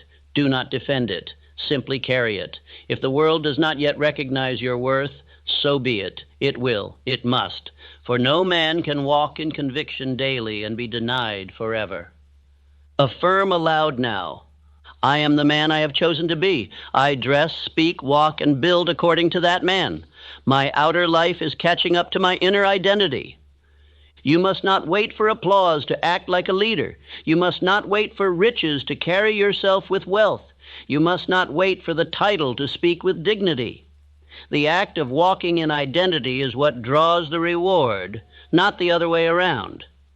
Walk into every room with posture that says, I have purpose. Look men in the eye with certainty, not pride, but power. Let your presence echo the work you've done in silence. Let them feel your belief before they hear your words. This is how the subconscious mind rewires, through action aligned with belief, through the consistency of expression, through the walking day after day of a man who is no longer guessing who he is, but has decided. Say this with finality. I do not hope to become. I do not wish to change. I act as if it is done. I walk in victory before the battle is won, for my identity commands my behavior. This is your charge. Let every step match the vision. Let every action affirm the change. Let every room you enter adjust to your tone, not the other way around. This is how kings rise. This is how leaders emerge. This is how the old self dies, by refusing to be walked in. Chapter 23. Repetition in the dark bears, fruit in the light. There will come a season when no one claps, no one watches, no one speaks your name. It is here that most men quit, not because they were unworthy, but because they could not bear the silence of unseen effort. But I tell you, it is the man who repeats in darkness who earns his victory in the light. You must understand this law. Results are always delayed. Growth is always invisible before it is undeniable. The tree forms beneath the soil. The foundation is laid beneath the surface. And the man you are becoming is shaped long before the world takes notice. Repeat this aloud now. I continue my repetitions without applause. I repeat truth when no one sees. I rehearse success when no one believes. I prepare while the world sleeps. Do not mistake delay for denial. If you do not yet see the fruit, do not dig up the seed. Do not question the process. If you are repeating your definite chief aim, speaking your affirmations aloud, visualizing with feeling, walking in identity, you are building, whether seen or not, But you must persist through the void. The space between who you were and who you are becoming is sacred. It is the testing ground. Will you speak belief when your outer world still reflects the past? Will you walk in power before the world bows to it? This is the trial of every great man. Ford repeated vision when factories failed. Edison persisted through darkness long before the light was invented. Lincoln carried purpose while bearing public criticism. They did not wait to be seen to act. They acted until they could no longer be ignored. Repeat this now with fire. My work in the dark is not wasted. My silence is strength. My repetition bears fruit even when unseen. I continue, I persist, I rise. There is a danger in needing recognition too early. It causes the weak to stop just before the breakthrough. It leads the undisciplined to trade the permanent reward for temporary applause. But the man of destiny keeps going, not for praise, but because his identity demands it. Let us be clear. Your subconscious does not care whether the world sees your progress. It responds only to your rhythm. It obeys only your repeated commands. And every day you repeat with faith. You etch a new pattern into the unseen parts of your mind until the surface must change to reflect it. This is the rhythm of nature. First root, then fruit. First belief, then result. First repetition in private, then harvest in public. You must fall in love with the silence of effort, with the lonely discipline, with the unseen decision. That is where greatness is forged. Say this aloud. I do not need the world's eyes to become who I am. I do not need permission to persist. My destiny is confirmed in repetition, not recognition. When doubt creeps in, return to your rhythm. When fatigue rises, return to your aim. When silence feels heavy, speak louder to yourself. For in the echo of your own voice, you remind your spirit that the process is working. Let us remember a salesman I once knew. He repeated his sales pitch in the mirror every morning, though for weeks he made no sale. His friends mocked him. His competitors pitied him. But he repeated anyway. And one day his voice had changed. His tone carried belief. His eyes carried fire. And from that day on, he could not be denied. This is the power of repetition in the dark. It sharpens your soul. It hardens your will. It deepens your identity until the outer world must match the man within. Say it now. My repetition is not in vain. I build in silence. I rehearse without witness. And my reward will be too great to be hidden when it arrives. You must keep speaking your affirmations, even when your circumstances seem unchanged. You must read your chief aim aloud, even when your outer life seems unbending. You must visualize and walk in identity, especially when it feels foolish. That is the cost. That is the test. That is the path. This is how all men of power are made, not in the spotlight, but in the shadows, not on stage, but in the quiet rooms, not through applause, but through devotion. And those who persist in the silence, they inherit the stage. Repeat this now with finality. I continue when no one watches. I practice when no one claps. I become the man who wins in secret until the world must acknowledge my strength. Let the silence strengthen you. Let the lack of praise refine your motive. Let the delay burn away your doubt. And when the time comes, when your repetition becomes rhythm and your rhythm becomes reality, you will step into the light, not as a surprise, but as a man who was always ready. Chapter 24. The old self will scream. Ignore him. Make no mistake. The man you used to be will not leave quietly. He will scream. He will whisper. He will bargain. He will mock. For he has lived in your mind for years, unquestioned, unchallenged, unopposed. But now, as you rise in repetition, belief, and identity, he feels his death approaching, and he will do everything in his power to survive. You will hear him when you falter. You're still the same. Why are you pretending? Who do you think you are? These are not mere thoughts. These are the cries of an old identity being starved. They are echoes of belief patterns that no longer serve you, but demand attention nonetheless. Say this aloud now. I owe nothing to the man I used to be. I do not listen to weakness. I do not serve fear. I walk forward, no matter how loud the past screams. The old self will rise strongest when you make progress, when your posture changes, when your voice strengthens, when you say no to distractions, when you speak your aim aloud and dare to believe. You will feel resistance, not from the world, but from within. Understand this clearly. This is not failure. This is confirmation. Resistance is the sound of departure. The old patterns cannot hold their grip on a man who walks in new repetition. But you must not negotiate. You must not pause. You must not listen. You must act, speak, move, repeat. Each time the old voice rises, answer with a louder declaration of the new. Each time it tries to pull you back, step forward with greater conviction. This is the work. This is the trial. And this is how the old self is buried, one bold act at a time. Say this now, as command. I do not shrink. I do not explain. I do not justify. I am no longer him. I am the man I have chosen to become. Let us remember Edison, who failed thousands of times, and with each failure the world questioned him. But the louder the voices of doubt, the more he repeated his belief. He did not wrestle with old thoughts. He drowned them in action, and in doing so he became light to the world. So must you. Do not wait for the old voice to vanish. It may never vanish entirely, but it will weaken, it will soften, and one day it will fall silent, not because it was persuaded, but because you stopped feeding it. Refuse to repeat the language of the past. Refuse to relive the stories of failure. Refuse to describe yourself with old labels. Every time you repeat those patterns, you breathe life into the man you are trying to bury. Repeat this aloud now with full authority. The old self has no voice in my mind. I do not argue with him. I replace him. I override him. I bury him in belief, repetition, and forward action. There will be moments when the old identity feels comfortable.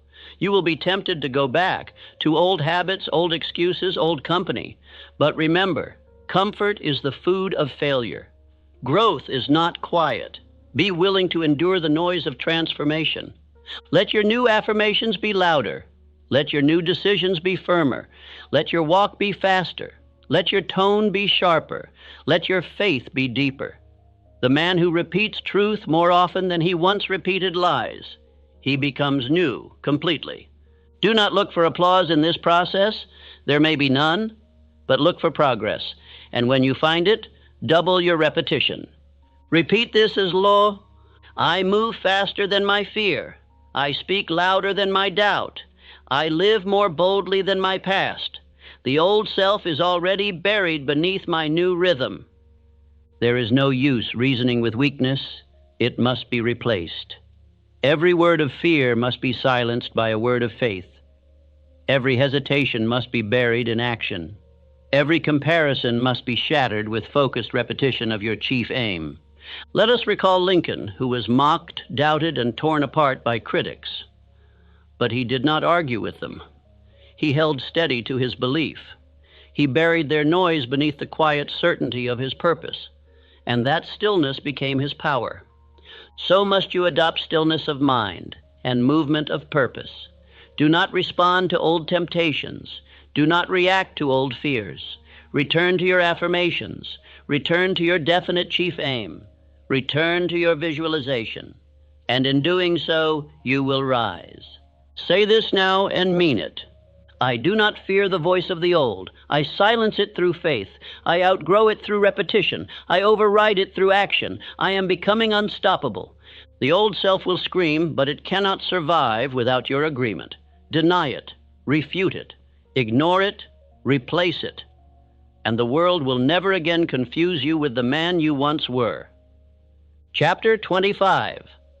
The man you programmed must now be protected. You have fought through silence. You have repeated in darkness. You have overridden the voice of your former self. Now a new identity has taken root. This man, built through affirmation, discipline, visualization, and belief, is your greatest possession. And now he must be guarded. The work is not finished when the mind is reformed. It has only begun. For what is newly formed is still tender, still vulnerable to the old ways, still watched by doubt, which waits silently, hoping you return to comfort. You must not. You dare not. Say this aloud. The man I have built is sacred. I protect him. I defend him. I surround him with order, purpose, and belief. You must now become a guardian of your identity. Every word, every voice, every place you return to must be examined. For the path that leads backward is always well lit and familiar. You must not walk it again. Your speech must remain clean. Your thoughts must stay chosen. Your companions must be filtered. Your rituals must be kept. Do not allow old inputs to rewrite the new program. If you leave the gates unguarded, the weeds will return. Repeat this with clarity. I do not return to who I was. I do not revisit weakness. I maintain my identity through protection and obedience to principle. Your protection begins with speech. Never speak of yourself in terms of failure, fatigue, or fear. Every word is a decree to the subconscious. Every sentence shapes the man you are becoming. Speak only what you intend to become law. It continues with association. Be ruthless. Even a single doubting voice, if heard often enough, can undo weeks of belief building. Do not entertain small-minded conversation. Do not walk among mockers.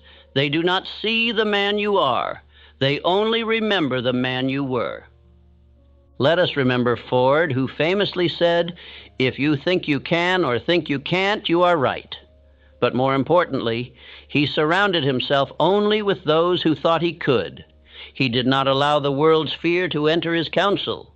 Protect your environment. Let your room reflect discipline. Let your tools be organized. Let your walls carry words of power. Let every sight remind you of your direction. You are not just protecting thought. You are protecting the climate of thought. Say this as law. I protect my thoughts with walls of decision. I do not let weak words enter. I do not let the old world back in. Your rituals are your fortress. Do not abandon them. Read your definite chief aim aloud twice daily. Speak your affirmations with tone and presence. Visualize with emotion. Walk with posture. These are not habits. They are armor. Without them, the drift returns.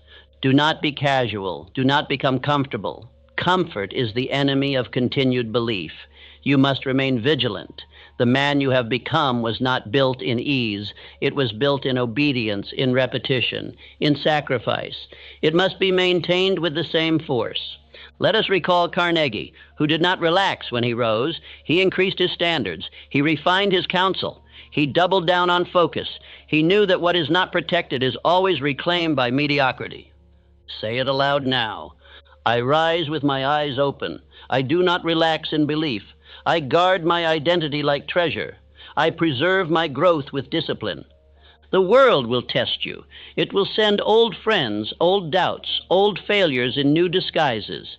It will tempt you to speak lightly of your purpose, to skip a ritual, to bend a boundary. Do not flinch. Every compromise opens a door to decay. Protect your momentum. Each morning you begin with silence, with declaration, with vision. You reinforce the fortress. Each night you affirm the day's progress, speak victory into sleep, visualize tomorrow's action. You build layers of protection. Repeat now with firmness. I am the guardian of my identity. I do not drift. I do not repeat the past. I do not open doors that lead to the old man. There is no victory without protection. A king who wins a kingdom must still guard it. A builder who finishes a house must still maintain it. A man who becomes new must defend that newness until it becomes unbreakable. If you follow this path, if you protect the mind you have trained, the voice you have sharpened, the aim you have declared, you will not just change, you will remain changed. And this, more than success, is your highest task, to preserve the man who now stands where doubt once ruled. Final affirmation. Say it boldly. I am no longer becoming. I have become. And I will not return. I protect my mind. I protect my voice. I protect my aim. I live as the man I have trained to be. And now this journey of transformation is yours to continue. You began as a man surrounded by belief systems not of your choosing, but through study, repetition, declaration, and command, you have replaced them. You have reformed your mind. Your task now is not to begin again. It is to preserve, to persist, to rise.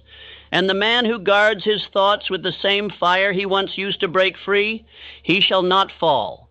He shall not fade. He shall become unshakable. This concludes the 25-chapter transformation, built on the eternal principles of thought, belief, decision, repetition, and action. If you guard what you have built, you will never again be the same man,